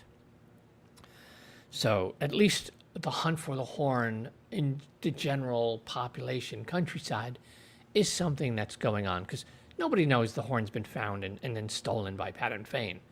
So they're just announcing a hunt for the Horn, which is going to come into play and be very important in maybe, I'm hoping, later on in this season. I'm hoping Fail shows up here in season 3 by the end of the season, especially if here in season 2, especially if season 3 is going to be the Shadow Rising, which means Perrin and Fail are going to be going to the Two Rivers and all that stuff. So I'm really hoping that we run into a little to Fail, but we'll see. If we do, probably late season. If we get there, we'll see. But at least they're announcing that a hunt for the Horn is being put together, which is a setup for us meeting Fail in a little bit. So it is good to see that things from the books, plot-wise, are still kind of happening here in this show, even though what some of the main characters are doing doesn't seem all that interested in their book stuff. At least book events are happening around them still, which is good. And then we're back to the White Tower. Now, episode 2, the White Tower stuff, is really interesting as well. And again, I'm somebody who likes the White Tower chapters in the early books. I know there are people who aren't a big fan of them. I happen to really enjoy all the stuff that goes down in the White Tower. I like that whole part of the story. And these early White Tower chapters I find really, really interesting. So Liandrin has now taken Nynaeve under her wing. She's basically gotten permission that she's going to be the one to get Nynaeve over this block and ready to test as an accepted. Because, again, in the books, they throw Nynaeve in the accepted test immediately when she's day 2 at the White Tower. So here, they're at least in the show, it's been 5 or 6 months, and now they're trying to prepare her. So Liandrin's taken over mentoring Nynaeve. And again, that dynamic between the two of them proves to continue to be interesting. Liandrin takes her to where someone's being healed. And this is Nynaeve getting a good, proper look at how a healing weave actually works. What you're supposed to do. Nynaeve healed everybody in season 1, but just out of pure, rage and anger. And it just ended up healing everybody for whatever reason. But this is her first, look at the actual healing weaves themselves. And it's one thing I like about Nynaeve as a character. She has a knack for, if she sees a weave being performed by somebody once, she knows the weave, and she'll be able to do it if she can touch the one power. When she gets rid of the block is what's holding her back. But if she sees someone do a specific weave, her mind, registers it, and she knows how to do it. So when she can touch the power, she'll be able to do that weave. So I like that they set up Nynaeve seeing the healing weave here. So it's something that she should now know for if she needs that in particular later. And it's an interesting scene because this is Liandrin playing to what she knows Nynaeve is interested in. Nynaeve was a wisdom, and she helped heal people, so showing her the healing powers of the Yellow Aja in particular and what they concentrate on that aspect of it makes sense. You want Nynaeve to get comfortable with you kind of mentoring her and try to have her pay attention to things that the girl's interested in, so then you can start manipulating her to where you want her to go. I like it. It's very well done. But we see an ulterior motive for why Liandrin is brought her here, because Liandrin kind of slyly snatches a little vial of this particular powder. And Nynaeve, I think, notices it. And a little later in the episode, then Nynaeve is looking for Leandrin again, and she's directed to where Leandrin was, discovers that Leandrin just somehow disappears, figures out that there's a hidden passage that takes you out of the tower, down into the city, and she's managing to find Leandrin. Leandrin's gone to this home where there's an old man, clearly in a lot of pain, and Leandrin's caring for him. And obviously they know each other. And I think the presumption is that this might have maybe been her husband or lover or something when they were younger, because they've already like established in conversation from Leandrin that an Aes Sedai can live many hundreds of years, their life extended by the One Power. So they established that you could have people who around you grow old and die who aren't Aes Sedai because you can live for so long. And Nynaeve is watching, and she sees Leandrin brewing this powder into the tea, and then kind of steps in to where Leandrin sees her, freaks the hell out. And Nynaeve's like, I thought you were trying to kill this guy with the powder. And she realizes you were trying to just ease the guy's pain. And it's like, that doesn't take his pain away. And she points out, like, his hand is convulsing, spasming, which means whatever his ailment is, it's gone to his heart. And you need these turmeric roots and stuff instead. And Leandrin just slaps her across the face in a moment of rage and basically screams at her to leave. And Nynaeve gets the hell out of there. And then you see Leandrin, and you realize that this is Leandrin's son, who's basically dying now of an illness as an old man. And you get a sense for how long Leandrin's been around at the White Tower, how long she's been a Red Aja. And this is what Moiraine was hinting at when she kind of threatened Leandrin, I think, in season 1. Like, I know who you go and meet. So very different from what you expected to see, because Nynaeve assumed this was some male who could channel that Leandrin stuck away and now she's murdering. But it turns out a very different dynamic as well. Which, again, I really like what they're doing with Leandrin in the show. She's been one of the highlights of this TV show so far, because she's a character that they've made changes to, but in changes that make the character a better character in the show than she was in the books. And Leandrin on the show is a much more interesting, much more complex, and much more fascinating character on the TV show. A large part of that also is due to the actress. I mean, I don't know if it's Kathleen or Catherine. Pardon my not knowing the actress's name, but she's just doing such a fantastic job playing this role. And I think she's probably brought a lot to this character that the writing room has really kind of like jumped on and like is having fun, like exploring this character and getting to expand upon her for the show more than you get to see in the books. Because Leandrin in the book is pretty much a much more two-dimensional. He's very much a mustache-twirling kind of villain in the books. So I like this much more nuanced, much more complex person we're getting in the show, where even though you know where this character is going to go and what she's going to do, I like that there's a lot more complex motivations involved in why Leandrin might do some of the things she's going to be doing. So her interactions with Nynaeve also are some of the highlights of this season so far. And I'm really enjoying this at the White Tower.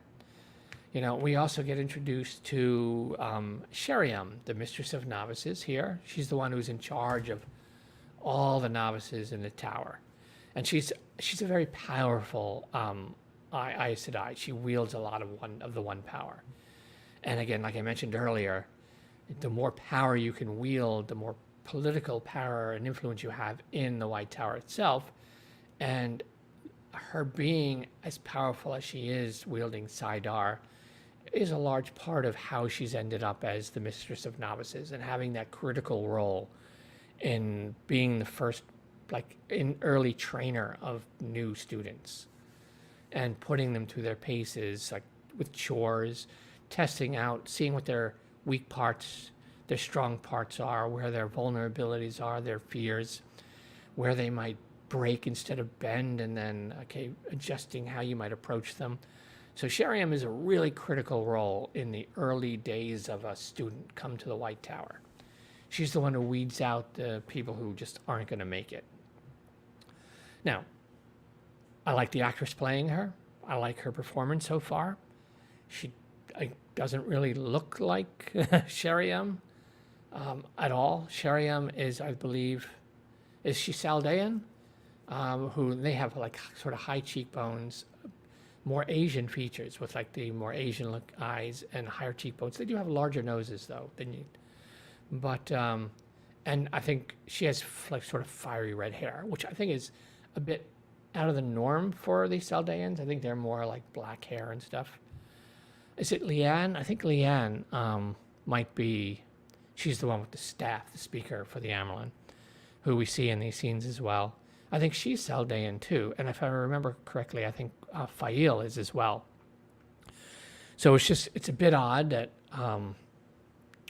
they've cast someone who doesn't look Saldean in the show at all, when some of the other important characters are Saldean, and I think are probably going to have a more Saldean look. So, again, neither here nor there for her character in particular, but again, it is a bit strange when an author gives a very deliberate description of someone and makes a point of showing their ethnicity, their physical traits, their hair, when all these things are there and explained and explicit, you should try to cast as close to them as possible, whatever they happen to be. So I was a bit surprised. Again, I like the actress a lot. And I think she seems to really enjoy the role of Sheriam. And another character who really is a bit more interesting than you realize at first. So I'm looking forward to the journey that character goes on in this story. So, but we'll see. Again, just one of those things that, okay, just for whatever reason, they've cast this character kind of look like the character in the book. They've cast this character, and they have no interest in making this character look like the character in the book. It seems to be kind of haphazard in the show for some reason. No rhyme or reason for when they do or when they don't. But overall, I generally like the actress playing her. She had a really cool video she recorded and put out after they announced her as she was cast as Sheriam. It's a pretty cool video of her, just kind of like her reaction to it. I thought it was very, very well done. And again, I'm looking forward to seeing her like in this role as this show goes on. But probably the most important part of the White Tower here in episode 2 is we get to meet Elaine Tricand, the daughter heir of Andor. Now, we were supposed to meet Elaine Tricand in season 1, but the season 1 just completely cut out Rand and Matt going to Camelin. So we're meeting her here in season 2. And Egwene is on her way back to the sort of novice quarters, their section of the White Tower. And she turns the corner and she's strolling down. She looks up and there's like suitcases everywhere. And she's like, what in the world is going on here?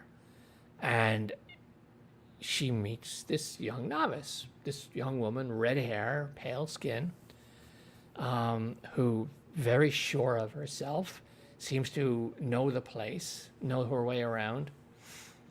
And she's going to be in the room right next to Egwene. And she kind of introduces herself. And what I really liked here is a good little moment where we get Cadsuane Sedai name dropped here. Where Elaine says, some of the most powerful, like, Aes Sedai friendships have been forged by two novices who just happen to have rooms next to each other. So maybe you and I will be that someday. And then she introduces herself, and Egwene has no idea who the hell she is. And Egwene's like, I'm the daughter heir, and deer in headlights with Egwene. Egwene's like, oh, okay. And of Andor, you're my subject, because you're from the Two Rivers. You're my subject. I'm your future queen, kind of thing. But the casting for Elaine is perfect, absolutely perfect. And shockingly, surprisingly, somehow, some way, we have the show writing Elaine's character in a way that captures the essence of Elaine from the book. So they're doing a really good job of actually having Elaine act like Elaine, which, shocker of all shockers, considering how how off a lot of the characterization has been from the writers with a lot of these other characters. Elaine Tricand, that's Elaine Tricand. Very well cast, very well acted, and very well written, surprisingly. One of the best written characters in the show so far. And she kind of acts like you would expect a daughter of Aravandor to act. She's smart, she notices things, she pays attention to people, she reads people very quickly, and she has expectations. And you can tell this woman has never done a chore in her entire life and has lived with only the finest things at her disposal. And while she's had some experience, because she's summered here at the White Tower when she was younger many times, this will be her first time actually being a novice here. So it's going to be a new experience for her. But her and Egwene pretty much hit it off. And the two actresses, great chemistry right away. Because I like that each of these characters does have their own personality. Nynaeve is, very stubborn, willful. There's no Aes Sedai is going to make me do anything I don't want to do. And Elaine is very practical, very smart, very naive about how the world works, but an open, kind, caring heart. And Egwene is really struggling to find her place here in the White Tower. She's not used to not being important because, she was the daughter of the owners of the Wine Spring Inn. So where the place she grew up, the business her parents owned that she helped out in was the heartbeat of the whole village. So everything came through that Wine Spring Inn. So she's used to being at the center of everything and being involved in everything and knowing everything and getting the attention that, she would get from all the boys and everything as well, because she's the daughter of the people who own the inn. It's going to be her inn someday and all this kind of stuff. And here she's just a novice, struggling with wanting to excel, and she's not excelling yet. They're presenting a very kind of wound up tight Egwene. The rules are important to her. Following the rules are important. If I follow the rules, I'll learn, I'll excel. And she's having a hard time adjusting. And she's also having a very hard time with, I'm following the rules, I'm obeying, I'm doing what I'm told, and Nynaeve's just doing whatever the hell she wants. And everyone's just letting her do whatever the hell she wants. So she's a bit jealous. And Egwene is basically called out. Elaine nails Egwene right away and sees it and starts talking to her about it.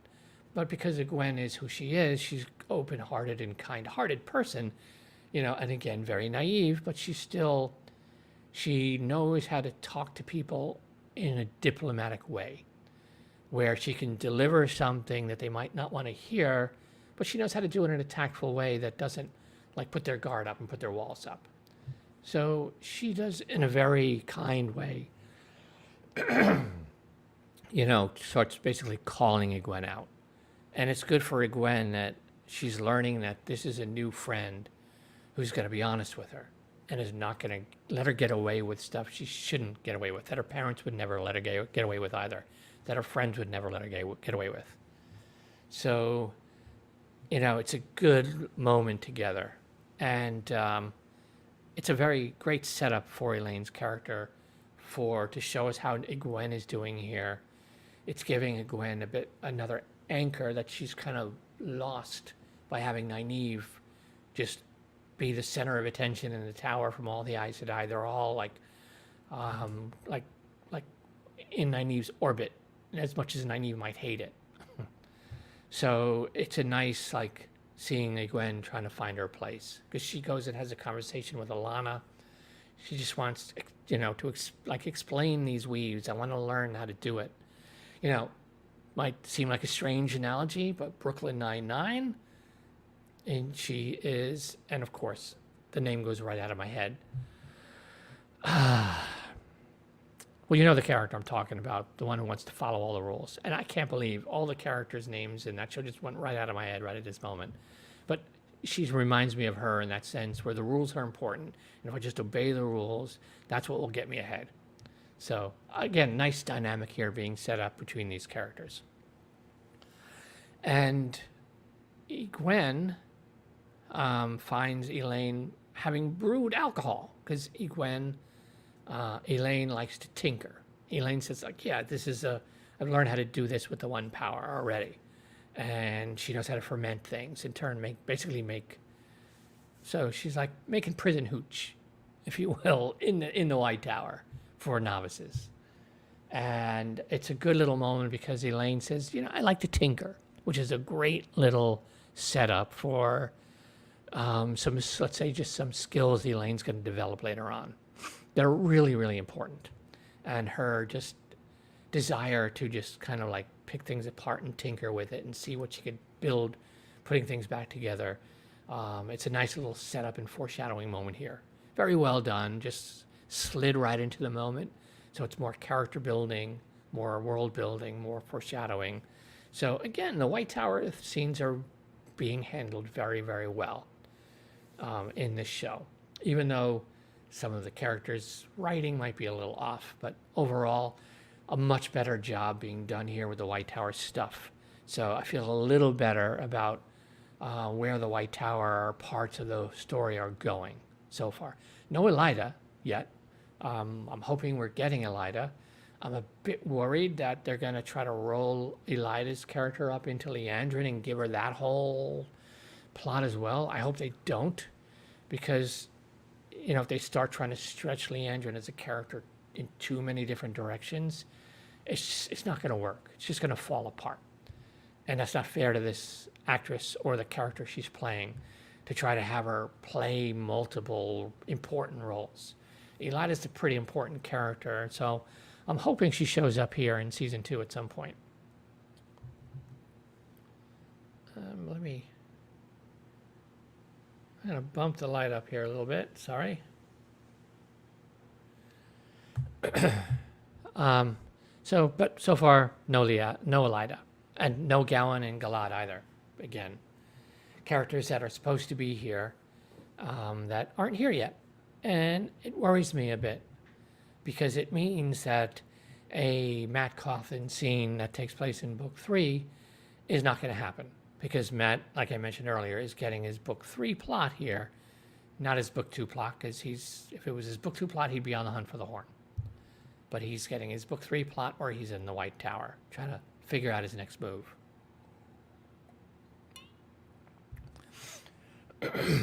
So then, Moiraine and Lan and Varen and all them, their episode 2 part is pretty brief. Varen kind of goes up to Moiraine and basically says, okay, look, I know what you're up to. I know you found the Dragon Reborn. I know it's got to be one of those boys that you took out of the Two Rivers. And Moiraine is like reaching for a dagger, like, am I going to have to cut a bitch here? And Varen knows what she's doing. And Varen's like, but don't worry. I understand what you're doing. I support what you're doing. The dragon has to be protected. He has to be prepared. If the other sisters found out about him, they would just lock him in a cage till the last battle showed up. And we can't afford to have that happen. We need to get this guy ready. So I will help you. I'm going to go to the White Tower. There are manuscripts there that might give us some insight in how to help the dragon prepare. So Varen is like, okay, I'm on your side here. And so Varen is going to set off to the White Tower. And Moiraine,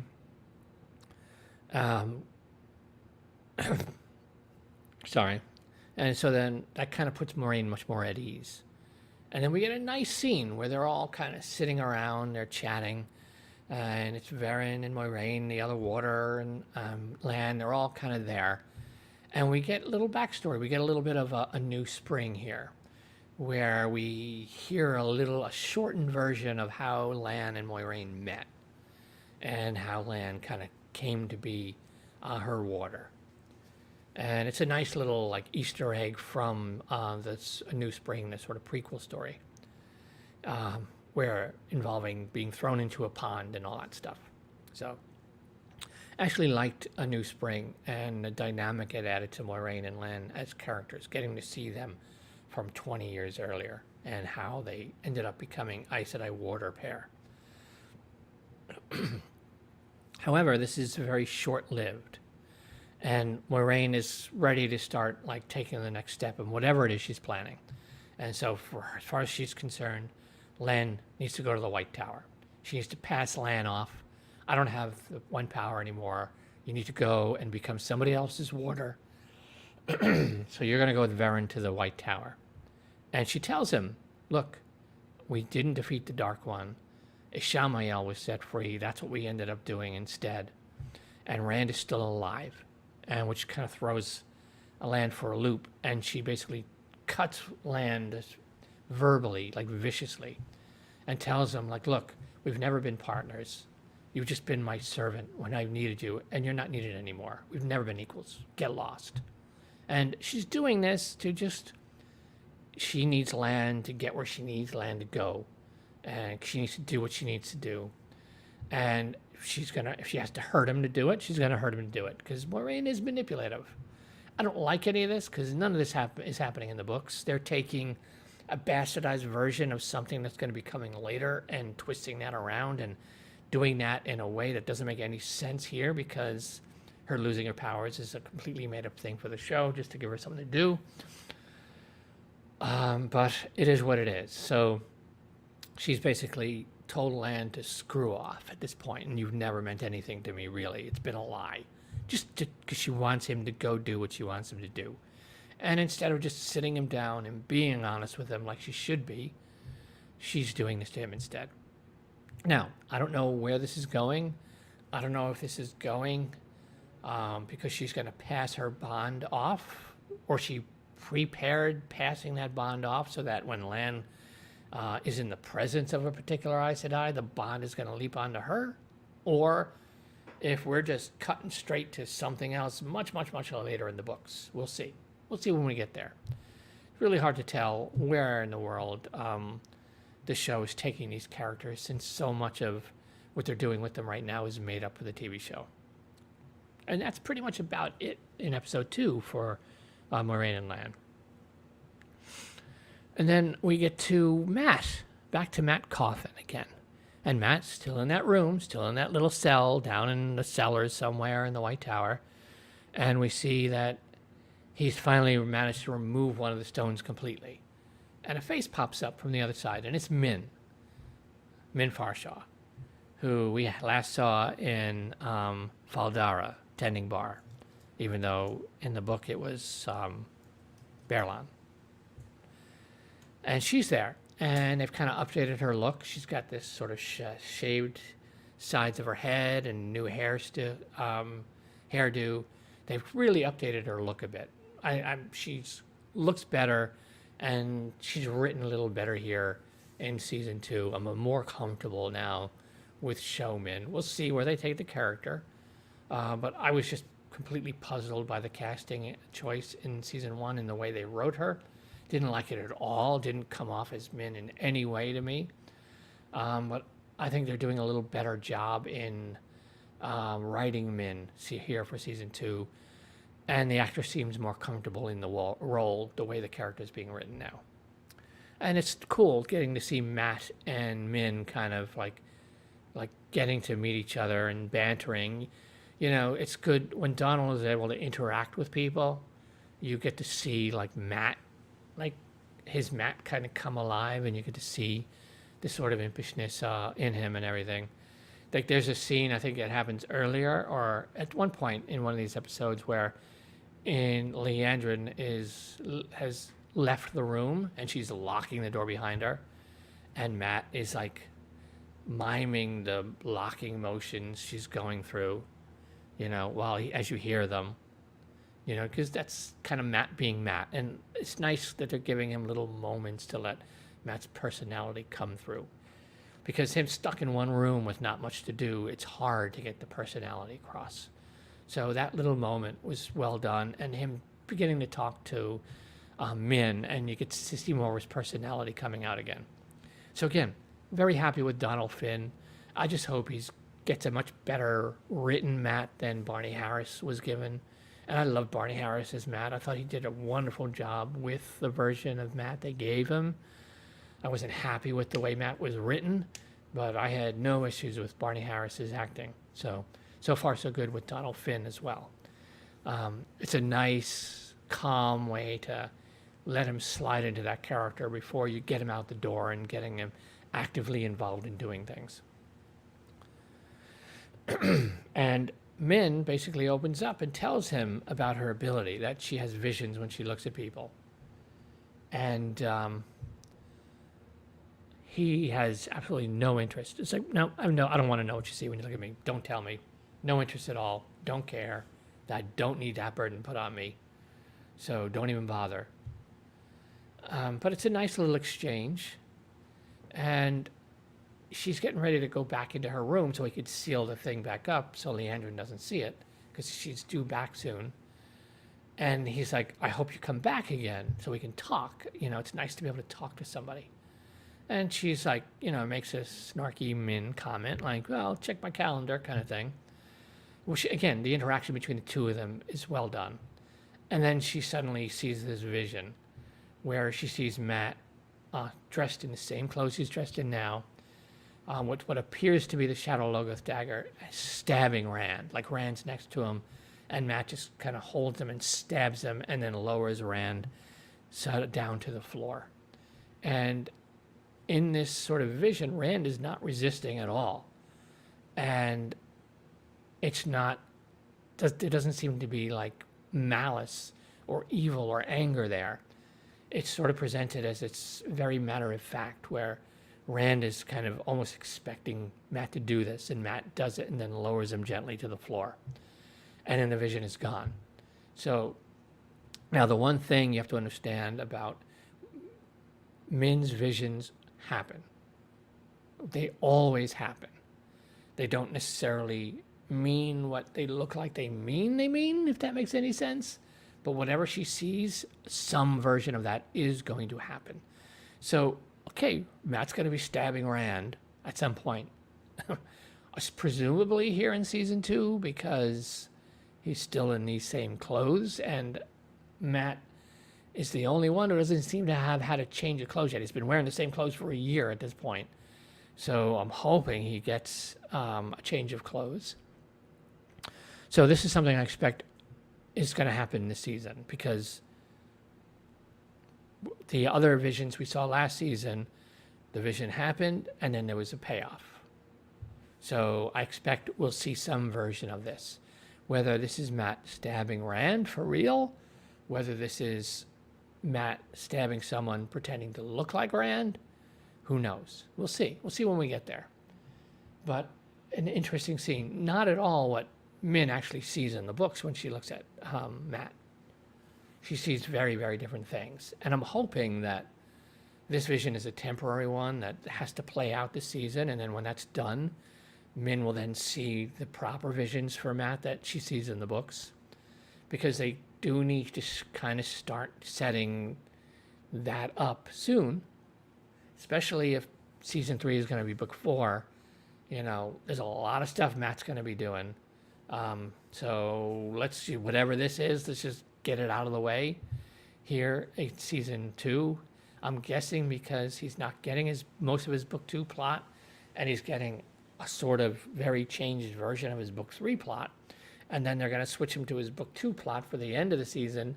They've got to give him something to do, since most of what he does in the book he's not doing here. So again, these are problems the show creates for itself by making all these changes.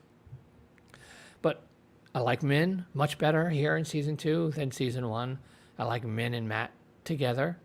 And then Leandrin comes back and she's all well, no, that's episode 3. I'll get to that. So we'll just leave it off there. That's their interaction.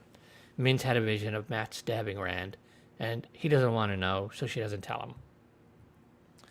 And we'll see how that plays out later in the season. And that's pretty much episode 2. And yes, I'm 2 hours into this live stream, and I've been about an hour an episode, so I guess I'm going to kind of dive into episode 3. And I probably should have done this as 3 separate things, but here we are. We are where we are. Episode 3, far and away, best episode of the season so far. One of the best episodes of this series so far. And because we open up with Nynaeve and her accepted test. Now,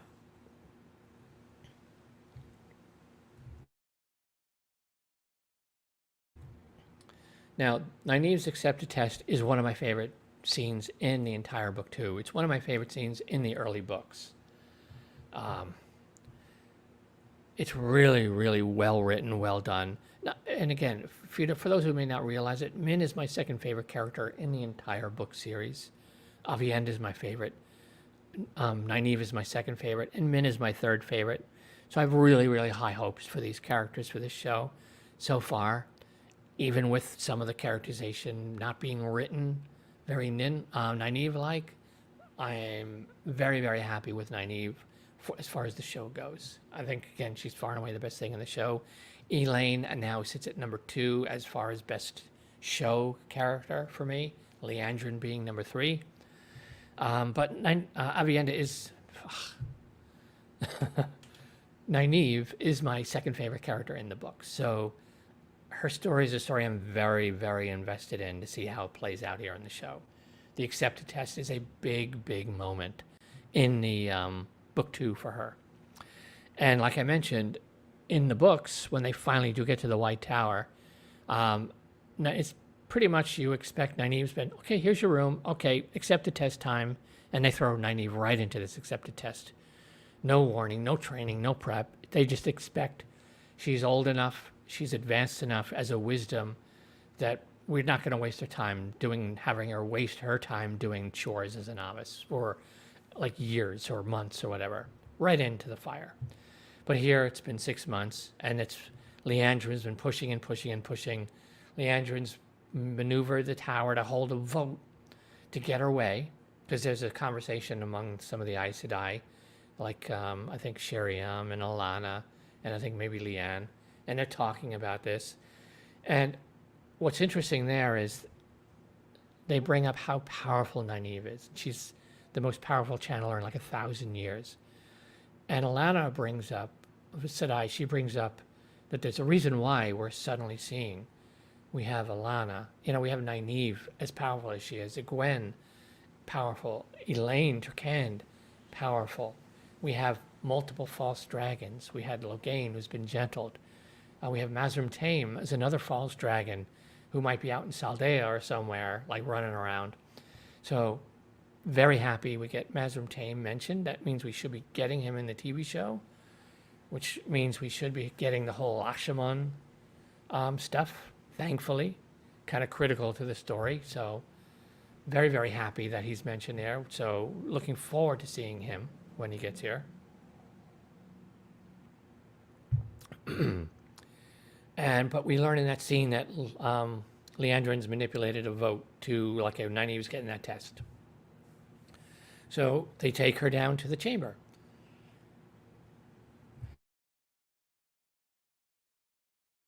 So down in the room where the accepted test takes place, there's these 3 big arches.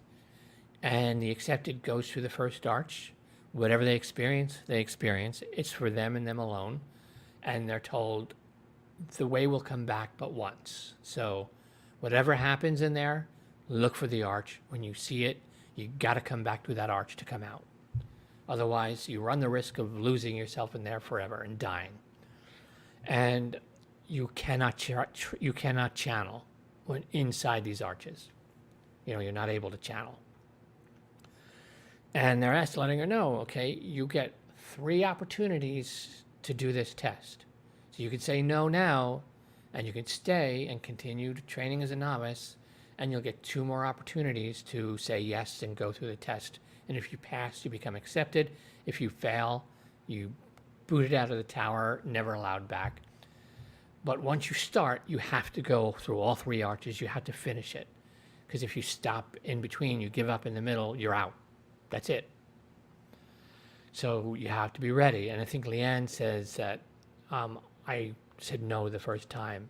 I wasn't ready, and I waited longer and then took it. But Nynaeve is Nynaeve. She's like, let's do it. I'm ready. And into the first tower, into the first arch she goes. And in the first arch, she sees herself, she sees her parents, and then looks in the water and she sees a reflection. It's her as a child. So she's reliving the day her parents were murdered, pretty much, because they get attacked right away. There's arrows shooting at them, and then the mother comes along and is shooting at the people trying to kill them. They run into the house. They take Nynaeve, put her down underneath the floorboards in this little cellar, tell her to stay there. And Nynaeve is underneath, looking up through the cracks in the floorboards, and hears her parents being murdered.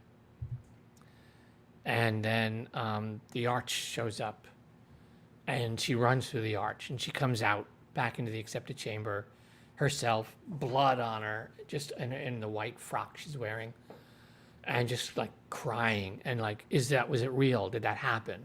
And they're like, doesn't matter. No one knows if it's real. It's whatever happened is for you, is for you.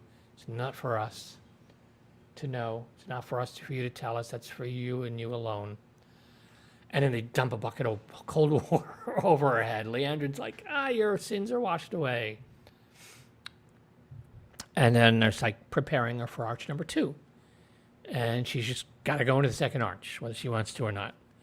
And she goes through the second arch, and she finds herself back in Emmons Field, which the show seems to just be calling the 2 rivers instead of Emmons Field specifically.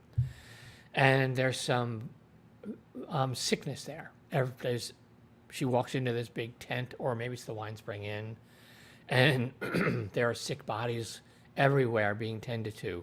Tam has all these pockmarks all over him, these sores and everything, and he's dying. And he's like, so happy she's come back, and he's asking, is Rand okay, and all this stuff. And then Gwen is like, what's going on here? Why isn't anyone caring for these people? And she sees Matt's mother is the wisdom now. And Matt's mother is like, you abandoned us. You left us. I had to pick up the pieces as best as I could. But you abandoned all these people to this fate. And then Nynaeve is looking at the powders and the medicines, and Nynaeve is realizing, you're killing these people. You should be giving them these proper things. And Matt's mother is like, their death is a mercy. I'm giving them a painless death to end their suffering. And then Nynaeve is freaking out because now she feels like she's abandoned all of her people to this fate because she went off to the White Tower. And the arch appears, and she has to run through it again. And she's just like breaking down, sobbing and in tears. And she's like, she's like pissed off at everyone around her now. Like, it's the White Tower's fault. Because this is how Nynaeve reacts to the Aes Sedai. She does not like them. She doesn't trust them. She's there because she wants that power, and she wants to use it against them if the need arises, to protect her people, her friends. But it's in through the third arch.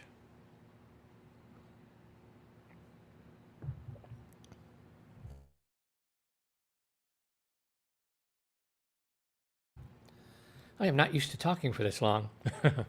But she goes into the third arch.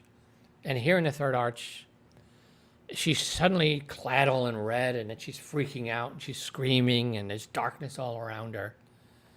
And seeing her decked out in like red is really kind of jarring, because it almost like, is she looking at what would happen to her if she goes down Leandrin's road and becomes a Red Aja, and it goes down into that fate Leandrin's trying to pull her into, and then all of a sudden she stumbles back out of the arches into the chamber again. And I was, watching this, I'm like shocked. It's like, wait. the third arch, the whole stuff that happens in there. What happened? How do we end this so quick?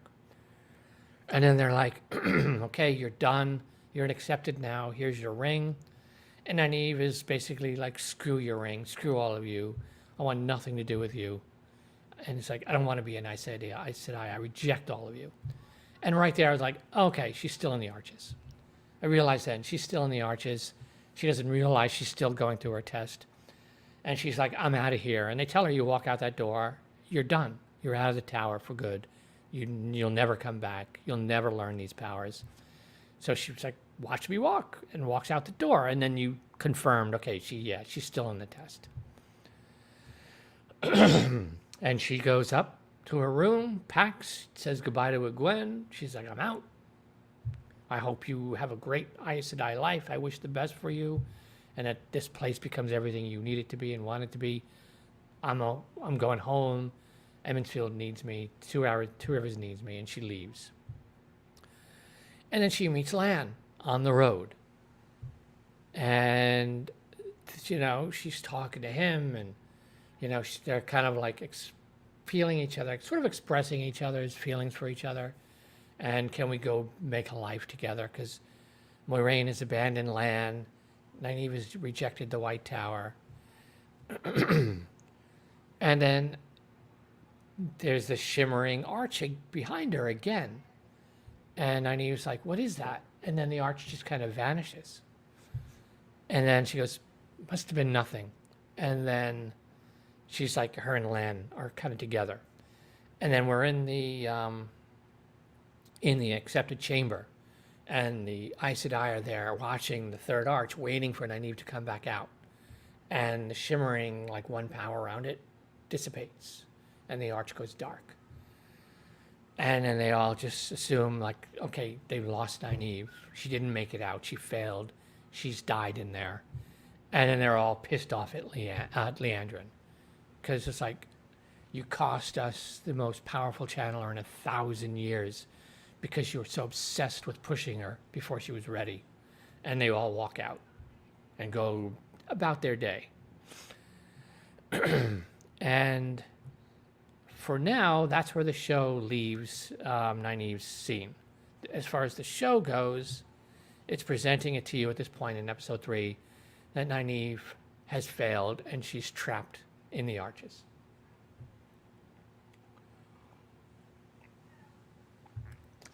And then we get, so let's talk about Perrin and the Shienarans. And what happens to Uno. Okay. Perrin and the Shienarans were captured by the Seanchan at the end of episode 2. They're now, it's daytime. They're all gathered on the ground there. And this giant palanquin is sort of marched up by all these slaves, I guess. And on top of the palanquin, there's High Lady Surath, her voice, and Ishamael, one of the Forsaken, hanging out.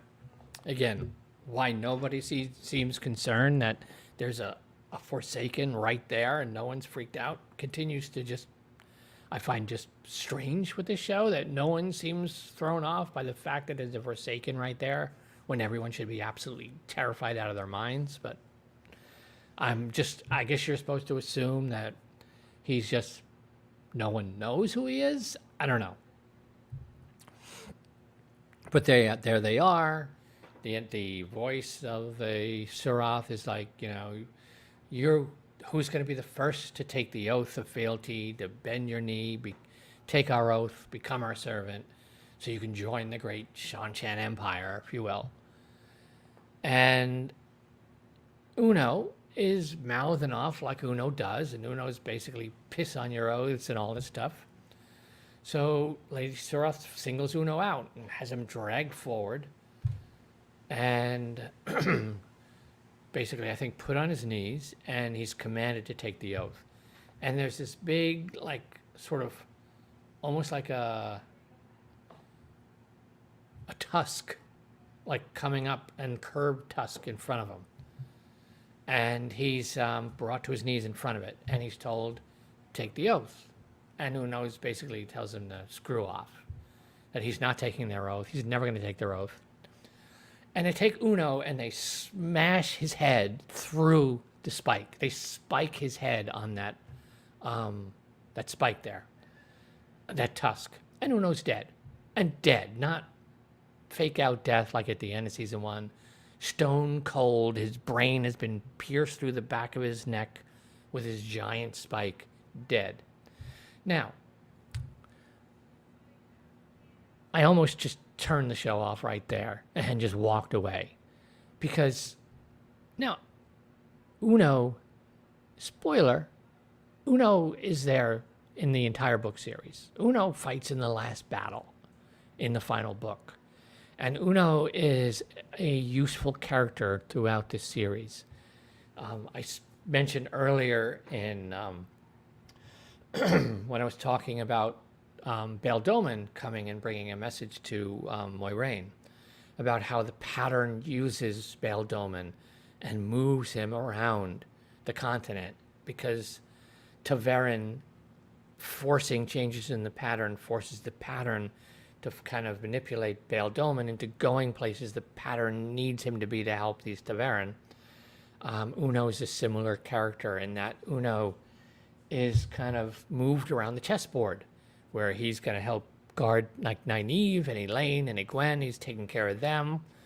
And then he's over here helping these other, these sort of exiled Aes Sedai that are coming later. So Uno's he's a supporting character, but he's very useful. The pattern puts him where the pattern needs him. And he's now the second character that's in the books fights in the last battle that the show has now killed off. So while I've seen some people saying that, yes, as fan favorite as Uno is, he's just such a minor character, you don't really need him. No, they're eliminating characters that are in the last battle, which means the showrunners are fucking with the last battle, which means the last battle that's in the books is not the last battle this show is going to be giving us. And yes, Uno is a smaller player. In the whole grand scheme of things, in the last battle itself, he's there, he participates. But Lord Agamar, who they speared to a wall at the season 1 finale, he's one of the battle commanders in that last battle, like commanding a chunk of the armies. So he's out, and now Uno's out. So how many more characters that are there in the last battle is this show going to kill off? Because I guess, got to have those Game of Thrones moments, got to have the shocking death. Okay, but at least Game of Thrones generally killed off the characters that the book killed off. Some exceptions. Yes, Pip, still alive in the books, gets fucking killed in the battle at the wall in season 4. He's still alive in the books. So yes, I guess there's that comparison. But the show didn't cut Ned Stark's head off on their own. They did that because that's what happened to Ned Stark in the books. So I'm not a fan of killing off characters who are there in the story, particularly one like Uno, who's a useful character. And to give you an analogy, if you're a Marvel fan and a fan of the TV shows, in particular the Netflix shows, you have 2 recurring characters that pop up in each of the Netflix Marvel shows. You have Claire, played by Rosario Dawson, she's the nurse, night nurse. And she pops up in Daredevil, in Jessica Jones. She's in Luke Cage. She's in all of the various shows as a character who's kind of part of our, that weaves these shows all together, that shows that they're all part of the same story world, in the same story universe happening at the same time. And another such character is Turk. Turk's like a criminal, a street criminal. And Turk's a very useful character in the show, in these TV shows, because when one of these sort of superheroes, if you will, needs to find out something that's happening out on the street in terms of like whether it's a gang or a criminal organization, when they need to know, okay, what is this person up to? Turk's going to know if Turk's either involved in it, and if he's not involved in it, he's going to learn enough about it to stay the hell away from it. So Turk's a very useful character in giving the audience information the main characters need to find out when they need to find it out. And Uno is one of those kind of characters in this book series, where Uno is moved around, where here he is with Perrin and Matt Moran on this part. He's then like helping protect Nynaeve and Elaine and Egwene in their plot later on, when they're out and about on a mission from the Amerlin seat. He's there, trying his best not to curse, trying to keep his language clean around them, which is a constant struggle Uno goes through. But he's there. He's a valuable supporting character, even if a minor one. And he's out. He's dead. Smashed through a spike. Uno's dead. So now, why is the show so insistent upon taking away fan favorite things? Uno is a big, huge fan favorite character as far as the supporting cast goes. And he's gone. He's out. He's dead. They're going to bury him in one of those 6-inch ditches that those 6-inch graves that they seem to dig for people for some bizarre reason. Like, no, you don't dig a grave that's just barely enough to fit the body in. That's just dumb. But Uno's going to be in one of those, I guess. And Matt is getting book 3 Matt, which means Matt should be going down to the water yard, picking up a quarterstaff, and having a particular sparring session with a couple of particular important characters who are not in the show yet. So Matt can't go and have his sparring session with Gawain and Galad. So that, like a massively big Matt fan favorite scene in the entire story, seems to be out as well. So this is the show's thought process. Let's take characters, let's write them wrong, have them do things they're not doing in the books, eliminate like fan favorite moments, and then just proclaim it the greatest show of all time. And just say anyone who doesn't like it is an evil, horrible, racist, bigoted person. Because only bad people don't like our show. Because that seems to be part of the marketing these days. It's like, if you don't like us, you're bad. We're not bad, you're bad. And yeah, can you guys cut that crap out?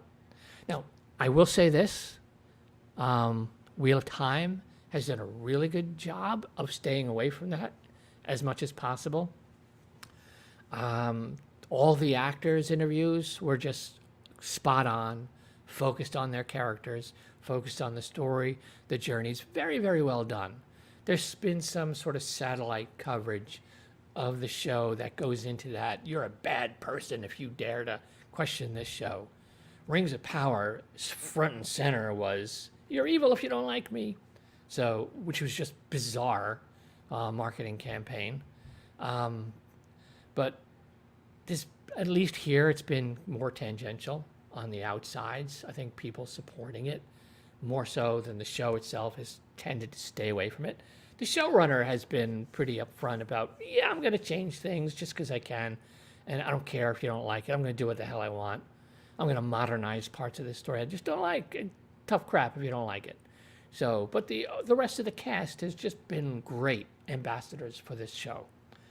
So, but it's very frustrating when this show continues to remove there's no way they don't know these are fan favorite things.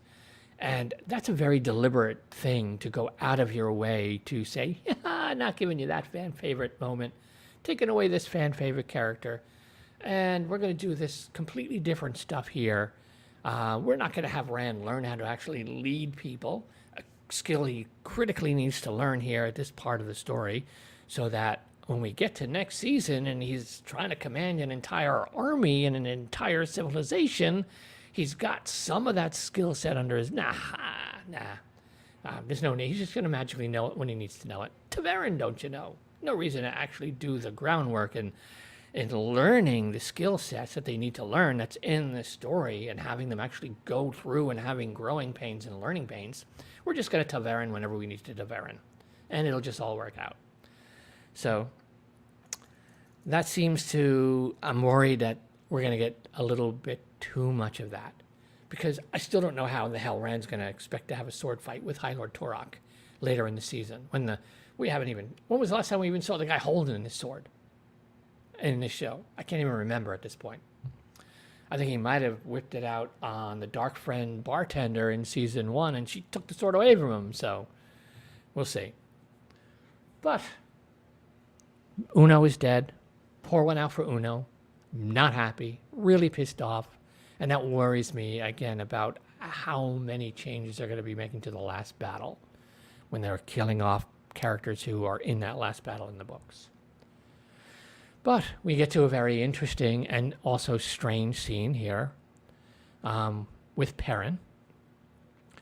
It's apparently later on. It's the evening now. They've apparently all sworn their oaths.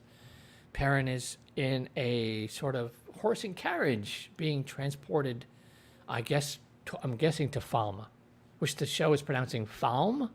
I don't know. I always pronounce it Falma from the books. I don't know if Falm or Falma is the correct pronunciation. I always just say Falma because it just looks like that's how it should be pronounced. But whatever it is, I think he's being transported there. Now, why he's in this one carriage alone by himself instead of just being in a whatever with all the other prisoners doesn't. Who knows? He's Perrin, maybe Taverin, maybe who knows? But he's in this. He's being transported, and lo and behold, there's Shamael. And Shamael's suddenly there, sitting and having a chat with Perrin. And he's telling Perrin, you're being taken to Falma. You're going to be made a servant of the Shanshan Empire. This is your future. And he offers Perrin a drink of water. And Perrin on the show drinks the water. That's a bit different.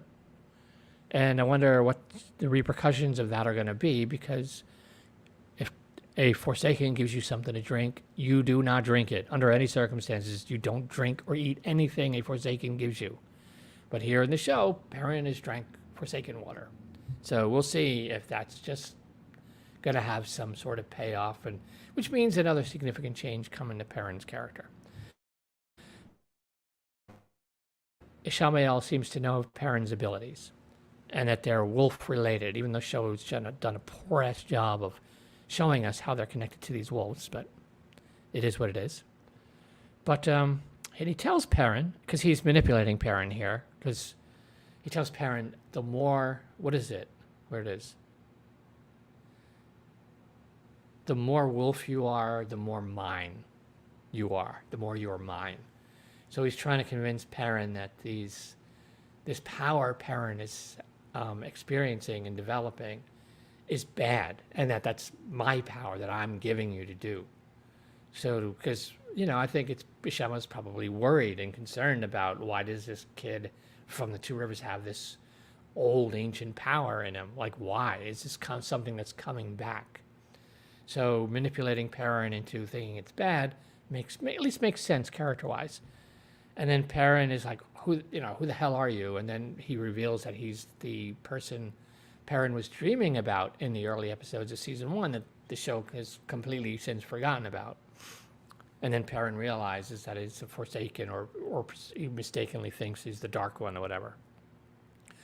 And then we hear the wolves attacking, and people are dying, and Shamael's like, kind of, I'll see you when I see you. And Perrin gets out of his chains, and there's Elias, and Elias tells him to go follow that wolf, and Perrin runs off following the wolf. And again, 3 episodes, Elias still hasn't sat Perrin down and had a conversation with him about what Perrin's going through, what he's experiencing, what it is, what it means, what he should expect. Still no conversation between these two people 3 episodes in. It's just Elias looking at him like, I know you. And Perrin going like, stay away from me. But, at some point, you actually have to have these two characters have a conversation. Elias is Perrin's kind of mentor, or at least he was in book 1 during this whole section that we're now getting in a bastardized way in book 2. At some point, you actually have to have a conversation with the character whose role is to mentor you and start you on this journey you're now going to be taking for quite a while. So, hey, next episode is the halfway point in season 2. Are they going to talk? Are they going to chat? I'm hoping in the next episode that they're going to be like in the woods somewhere, and the wolves are going to be gathering around, and we'll actually get an explanation. Perrin can actually learn what the hell's going on with him. And I'd like to know why the hell the show gave Perrin these like vision powers where he can see the past, which is just absurd. But at least there's that scene. Some parts of it were very interesting, parts of it not so interesting, parts of it frustrating. But at least Perrin isn't going to be in chains the whole rest of the season. So, which is nice because they didn't get captured by the Seanchan in the book. So to have him be captured and at least now escape, I'm assuming he's going to try to help rescue the rest of them. We'll see. I mean, at some point, they've got to all be rescued because there's a massive battle coming at the end of the season that they'll all take place in. So, but we'll see where that goes from there. But at least that's kind of Perrin's first 3 episodes. And still no axe. 3 episodes in, season 2, still no axe. Kind of hard to set up the axe and the hammer and the choice and him being pulled in these 2 worlds, 2 different directions, when you haven't even set up part 1 yet. Where the hell is his axe? Kind of needs to have the axe and needs to be killing with it for it to be the catalyst for him to like forge a hammer for himself to try to pull himself in that direction. You know, can we get this started, please? So can this kid pick up an axe at some point in this show? I think he might have had one in the first episode. But, you know, this is his dilemma. And where is it? You know, let's get this guy going here. Because his book 4 plot is next season. So, you know, where's the axe? Where's Fael? You know, you got a lot to make up because you left so much of this character out.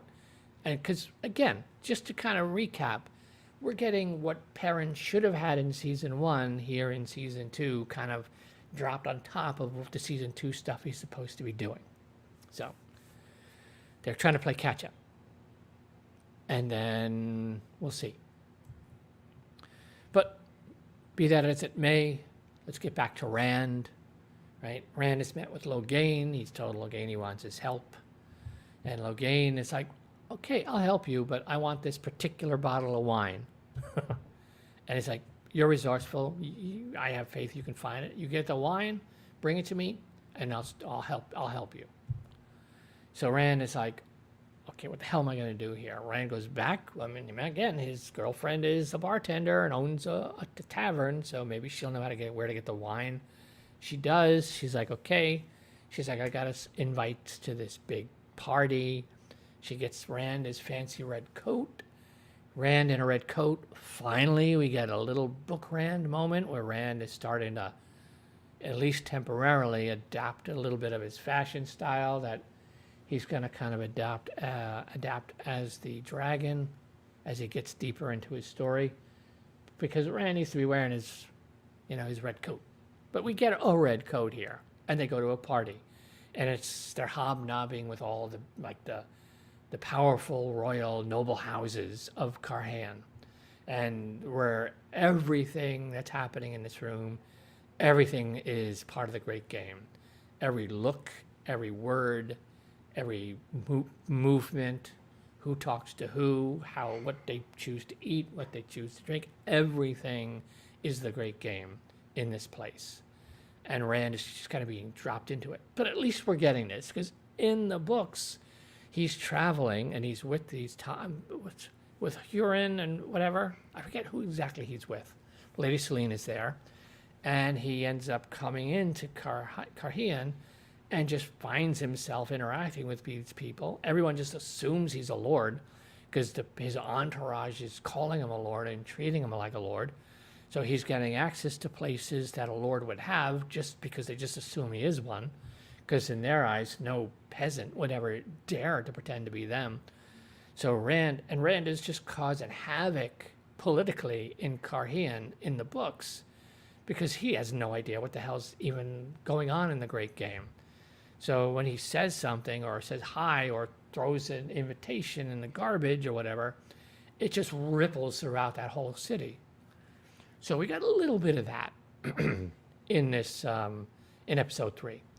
Where one of the noblewomen comes and she's talking to him and basically trying to feel him out and, telling him, oh, who this is, this person, and I see you got an invite to them, and what are you going to go? And he just throws it in the garbage.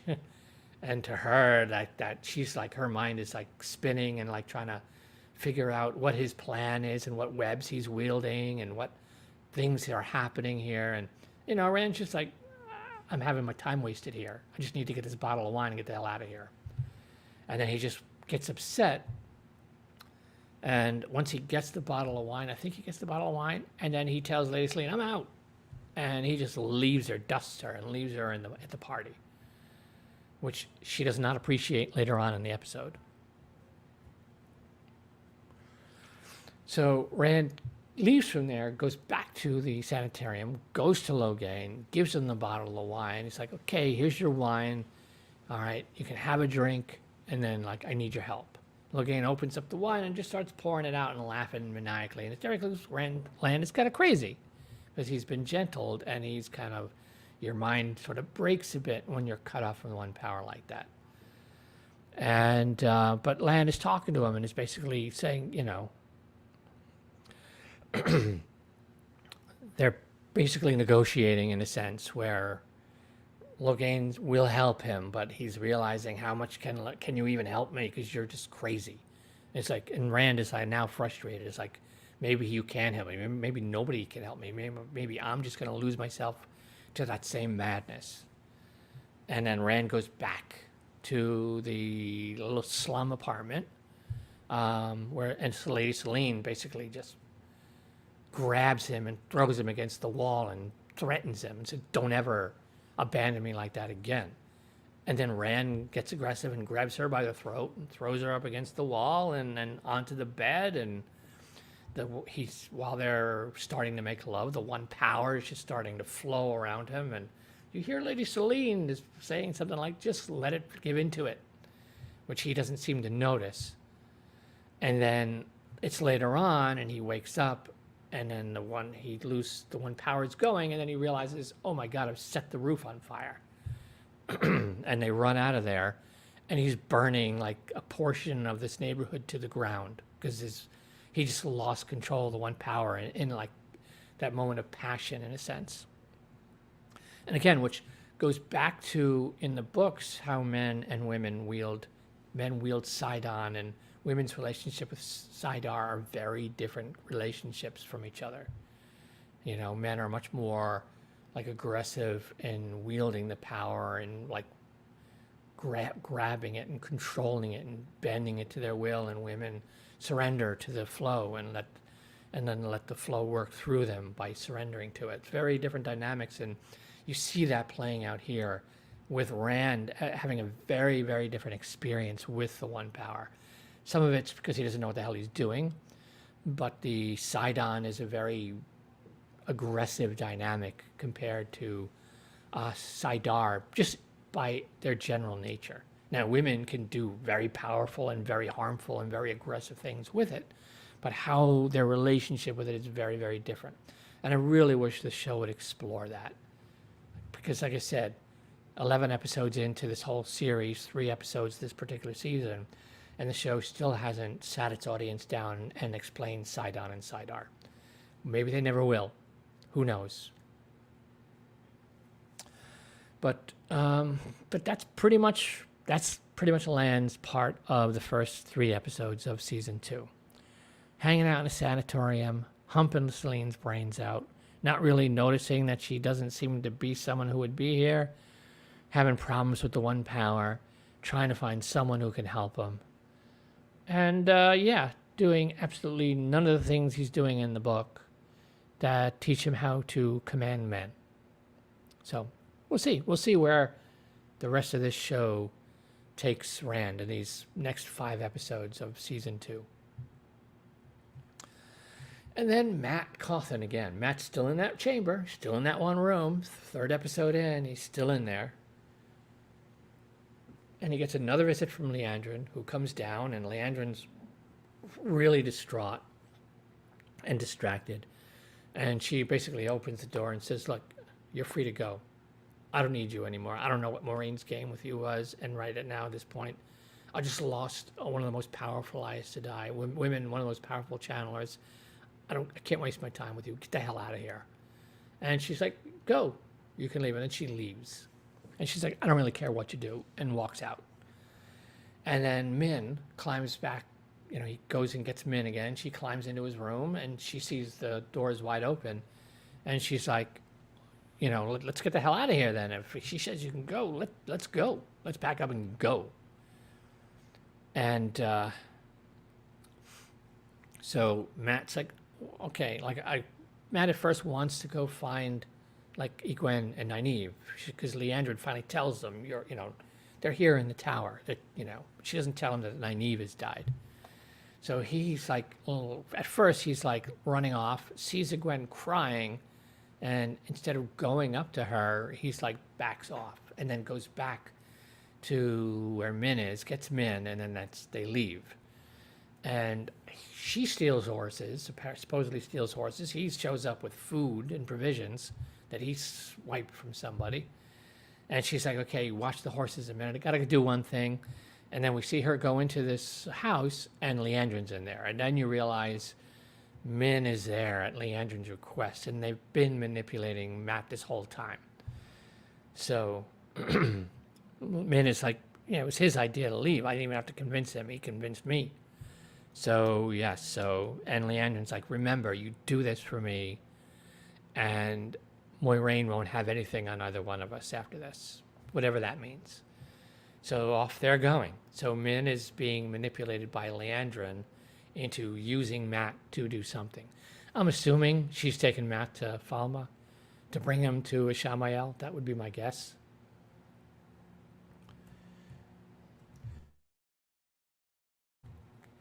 So again, just a guess on my part at this point, but that seems like it makes sense. I mean, Matt has to get to Falma at this point. That's because everybody has to end up there.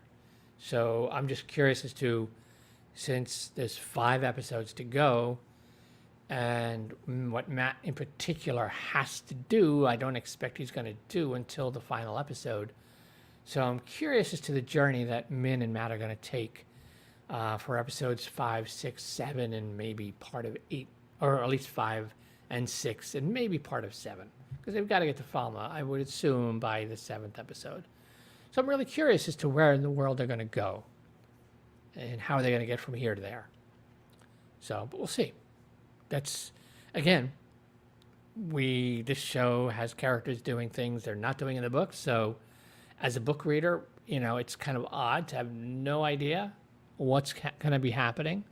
I mean, this is Game of Thrones season 5 through 8 as a book reader, because the show went beyond the books and were doing their own things. And I'm just hoping that the TV show venturing outside of the actual book events goes better than the Game of Thrones venturing outside of book events, because that was just a ever-descending spiral of garbage with some bright points scattered throughout those later seasons. But I'm hoping that when the show here deviates off the books, that they do a better job of it.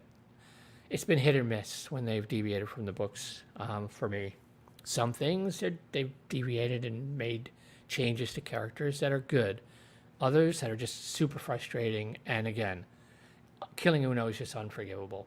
So, as far as I'm concerned, and doesn't bode well for whatever live last battle we get, if the show ever makes it that far. And then, what's left? Of course, Nynaeve. We go back to Nynaeve. Nynaeve living her best third arch life. She's in presumably the Two Rivers. Lan is her husband. His hair is long and flowing. They have a daughter. Her daughter's running around. Perrin is there, she's playing with her daughter, having fun. And into town comes riding Matt Cawthon. Matt dressed in the finest attire. His hair is combed and styled. You can tell Matt's been living the high life. He comes rolling into town. It's like he greets everybody. Everyone's, having a nice moment. And then, boom, Trollocs show up and start killing everybody. Matt is dead, missing an eye. Hint, hint. Foreshadow, foreshadow. Perrin is just axed to death in the chest. Lan is dying on the ground. And Nynaeve grabs her daughter and puts her daughter in the cellar, like repeating what Nynaeve experienced when she was young with her parents being killed. And then Nynaeve runs outside and she sees everyone's dying, and then she just loses it and explodes with one power. And again, you're not supposed to be able to channel inside the arches, but she is, and she's just like basically wipes all the Trollocs out with an explosion of power. Very similar to what we saw a couple of times in season 1, with her like pushing Machin Shin in the ways back and just healing everybody inside that cavern when Logain like burst out.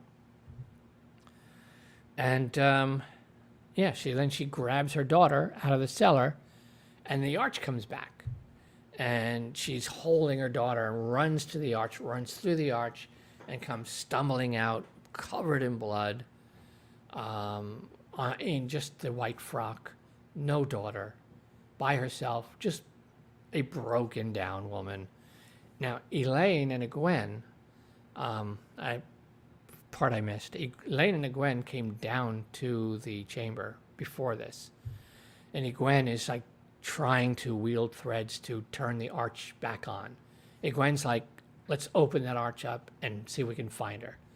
And Elaine comes down and joins her, and she tells her, it's like, you're going to kill yourself if you keep trying to do this. No one can do this. It needs multiple Aes Sedai to activate this. I don't know if it's a ter'angreal or a ser'angreal. I think it's a ter'angreal. You can't do it alone. You'll burn yourself out or kill yourself. And if they catch you, they'll expel you and you're done. You're gone.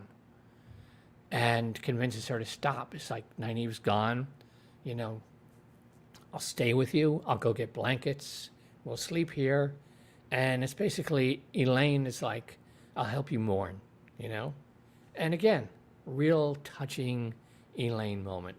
Probably one of the best moments here in the first 3 episodes is Elaine like showing that sort of compassion and willing to sit with someone in their grief, even though she's just met that person, because these are things that matter to her.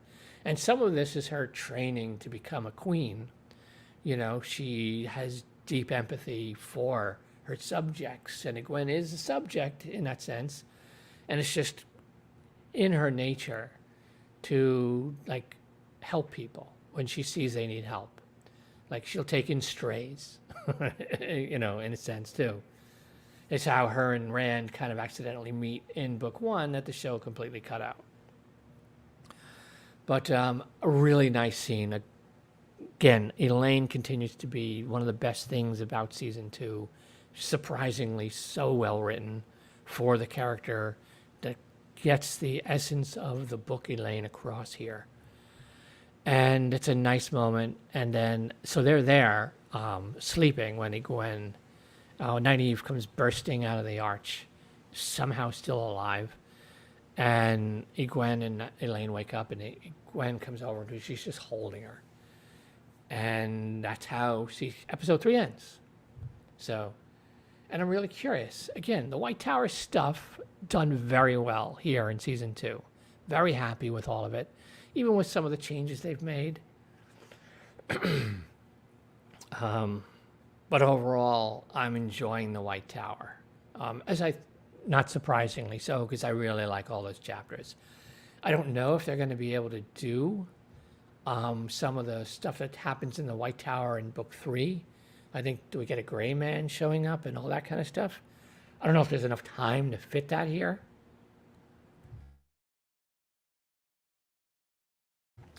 In season 2, because again, next week or later this week at this point is episode 4.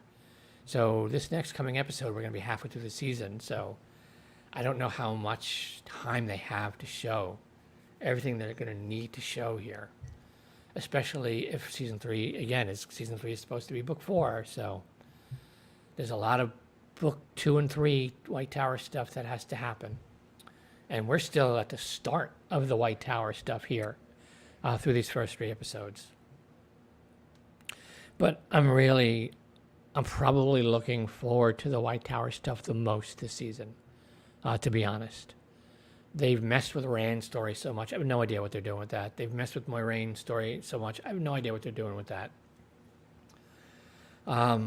They're Perrin and the Shienarans, they're kind of messing with them. I have no idea where they're going with that. We'll see. I'm hoping Perrin actually gets some time with Elias and can start actually interacting with the wolves, and we get to maybe meet Hopper finally, and we'll get things that we should have had in season 1 finally beginning to happen here. So I'm hoping that that's what we're going to get, and then we'll work our way. We'll then see what the Shienarans who were captured are dealing with at that point. We'll see. Maybe some of the other Shienarans escaped as well. Maybe Ingtar and Masema and them got away, and they're all going to meet back up again at some point here in these woods. It would be nice. Because, again, none of them get captured in the book. So I'm hoping they're been freed, and this was just all done just to introduce the Seanchan in a way that would really piss the audience off in the biggest possible way, which killing Uno is like, yes, you now hate the Seanchan. That was the point of that, is you're supposed to hate the Seanchan, and you're going to hate the Seanchan. They're just getting started with the things that they're going to do in this story to people. And I'm looking forward to all the Seanchan stuff, because doing a good job there. So there's pieces of this that I'm actually excited about and looking forward to. I hope they just lean heavy into the Seanchan and what they're like. And I hope we get to see some of the conversations, like Surath and Turok and conversations that happen. I hope we get to see some of that. I'm really looking forward to the stuff with the Damane when we get there. So it's kind of up in the air about how much of that is going to happen. When is Leandrin going to take the girls on a sort of to help her on a mission that's going to end up going to a pretty dark place for one of these characters in particular. So I'm looking forward to, again, all the Aes Sedai stuff, the White Tower stuff, and then the Damane stuff that's coming later for one of these characters. I'm really looking forward to all that. So far, so good for that. Just not happy with Rand having a made-up story. Not happy with Moiraine and Lan having a made-up story. Not happy with Matt getting a pretend book 3 story, but not his actual book 3 story. So we'll see what in the world Matt's going to be experiencing until he gets to Falma, and then we can finally get actual book 2 stuff. I'm hoping we get Fael. I think we're getting Avienda maybe in episode 5, according to just casting now has been updated for some of the episodes. And I think they have her showing up in episode 5. So, no, again, Perrin's going to be busy and doing something where it's going to lead him to running into Avienda in the next couple of episodes. So, a lot to go, a lot still to happen in this book. And again, as much as how in the world are they going to fit all the book 3 stuff outside of the Stone of Tear, which is clearly not happening at this point. Hard to say. But they've got their work cut out for them. And I do not envy them having only 8 episodes to try to fit to like a book and a half or a book and 3/4 into. It's not an easy task, and they make it harder on themselves when they make unnecessary changes that lead to other changes that have to fix the changes they made, which then compound them taking away other things that should be happening. So they keep, it's like a domino effect. They keep like causing more and more problems for themselves. If season 3 is indeed book 4, season 3 has an opportunity to kind of reset everything and get the story back on track and get everyone to where they're supposed to be. Because everything right now is such a mess in terms of so many of the characters are not doing what they're supposed to be doing. So, but if next season is indeed book 4, that should realign everyone with where they're supposed to be going forward from there. Outside of having to have the Stone of Tear happen after book 4 instead of before book 4. But, that's a change that the logistics can work out and still keep everyone kind of where they belong. So that's my thoughts, a bit longer than I expected to talk for thoughts about the first 3 episodes of season 2. I guess I spent about an hour an episode just kind of talking about what happened and what I thought about it. But I will say, like I started this whole live stream off with, the things I like about season 2, I like a lot more than the things I liked about season 1. The things I dislike about season 2, I dislike a lot more than the things I disliked about season 1. So the show has taken a step up, yes. Production value's gone up. Sets are better. Costumes are better. The place feels more lived in, genuinely lived in, than it did in season 1. So a lot, they clearly learned a lot, just on the production and logistics side, making the first season. And you see some of those improvements here in season 2. It's just, can they improve their storytelling? And when they do deviate from the books, can they do it in a way that serves the story more than their deviations so far have? And we'll see. Are we going to get any more cold opens? I mean, I guess technically episode 2's cold open was a 20-minute cold open of the start of the first parts of Nynaeve's test. But I'm actually, for the things I like, I'm really excited. For the things I don't like, I'm really not excited. So again, there's this sort of love-hate kind of relationship to the show that I had in season 1, expounded, love more, hate more as we go forward. I hope, again, everything's building towards that book 2 finale. And there were things mentioned in these first 3 episodes that do sound like we're going to be getting very specific finale moments in this show, which is really, really good. That book 2 finale and what goes down, let's just say, you might be reminded of a scene in Moon Knight here in the season 2 finale. Because when I was watching that particular scene in Moon Knight and I saw the thing in the sky, I was like, oh, the Battle of Falmouth. That's what it made me think of when I was watching it. So maybe we'll get what perhaps inspired that in the show, though it probably had nothing to do with it. It's just a similar thing. But anyway, I'm feeling better and worse about season 2 at this point than about season 1. So I don't know if that's good or bad. You let me know. Is that good or bad? If the things I love more, and the things I hate more. So it really all depends upon which way the season ultimately breaks. Will it break more in the direction of things I love, which will happen if the non-book things start moving back to book things, which kind of has to happen for many of them, for the finale at least. And I'm really, really looking forward to seeing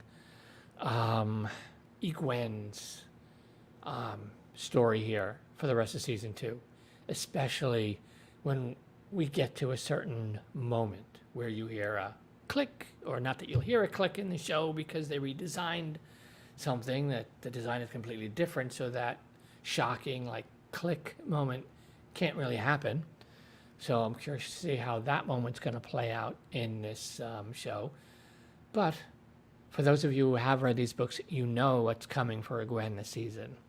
And for those of you who have only watching this show, don't know the books, and you're big Egwene fans, yeah, be prepared to be put through the ringer, because Egwene is going to go through it later in this season. And I'm really looking forward to it. I actually liked the actress's performance this season in terms of Egwene more than I did in the first season. I didn't dislike her at all in the first season. She just, again, they all seem more comfortable in the roles this go around, which is, I guess, the least surprising thing. It's just season 2. They've lived with these characters a lot longer. I guess they probably had a lot more time to workshop these characters with each other as well. And from seeing some stuff on social media, it seems like they actually got to spend a lot of time together behind the scenes, the actors and actresses. So they seem to have been put where they could all like really get to know each other very, very well. So a lot of the interactions in the show are going to have a lot of real life, like sort of chemistry in them. And some of that does show here in season 2. And again, so happy that Elaine is actually being written well and acted well. Great casting. I'm not looking forward to the Aiel when they show up, because the Aiel are my absolute favorite thing in the entire series. Aviendha is my favorite character in the entire book series, and they are going to be so impossible to get right.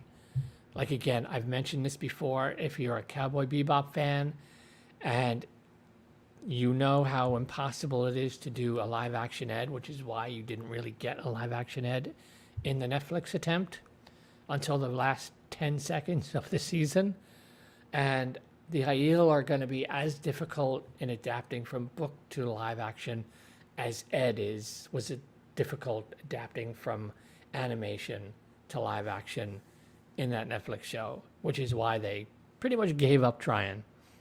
So, but the Aiel are going to be front and center, and they're still my biggest worry, and that's going to be the big make or break for me when it comes to this show. If the Aiel are not done well, if they fuck up the Aiel, I'm going to slide the show into just a bad fan fiction, which is how I view Game of Thrones seasons 5 to 8. A tangent here, but the moment season 4 ended, Arya's on the Braavosi ship sailing out of the harbor, the screen goes dark, and then the screen doesn't come back up and introduce Lady Stoneheart. The moment there was no Lady Stoneheart, and then the season was just over, and we were told off season there is no Lady Stoneheart. I just, from that moment forward, I treated the show as fan fiction, and I'm happy I made that conscious choice before season 5 even aired, to treat Game of Thrones as fan fiction the rest of the way. So 1 through 4 book adaptation, 5 to 8 fan fiction. For the Wheel of Time, the Aiel is going to be that make or break for me. The Aiel, how they're done, how they're written. If they can get the Aiel right, I'll view this as a book adaptation. Some things that I'll love, some things that I'll hate, but I'll view it as an attempt at an adaptation. If they fuck up the Aiel, and like I'm really worried they're going to fuck up the Aiel, and then I'm just going to treat this entire series as just a fan fiction attempt instead of an adaptation. But personal thing on my part. Anyway, that's it for the first 3 episodes of Wheel of Time Season 2. I had no plans to talk for 3 hours, and yet here we are. But overall, a lot to talk about, which I guess is good in many ways. So I'm really curious to see like what you thought of these first 3 episodes. Did you like, or was there anything outside of, I can't imagine there's a single book reader who's happy with Uno's death. But let me know what you really liked, what you really did not like. What your expectations are, where you think they're taking some of these characters. Any clue what the hell they're doing with Moiraine in this show. So, but yeah, let me know. And with that, I am starving. I was expecting to eat dinner like an hour ago, so I'm going to wrap it up here.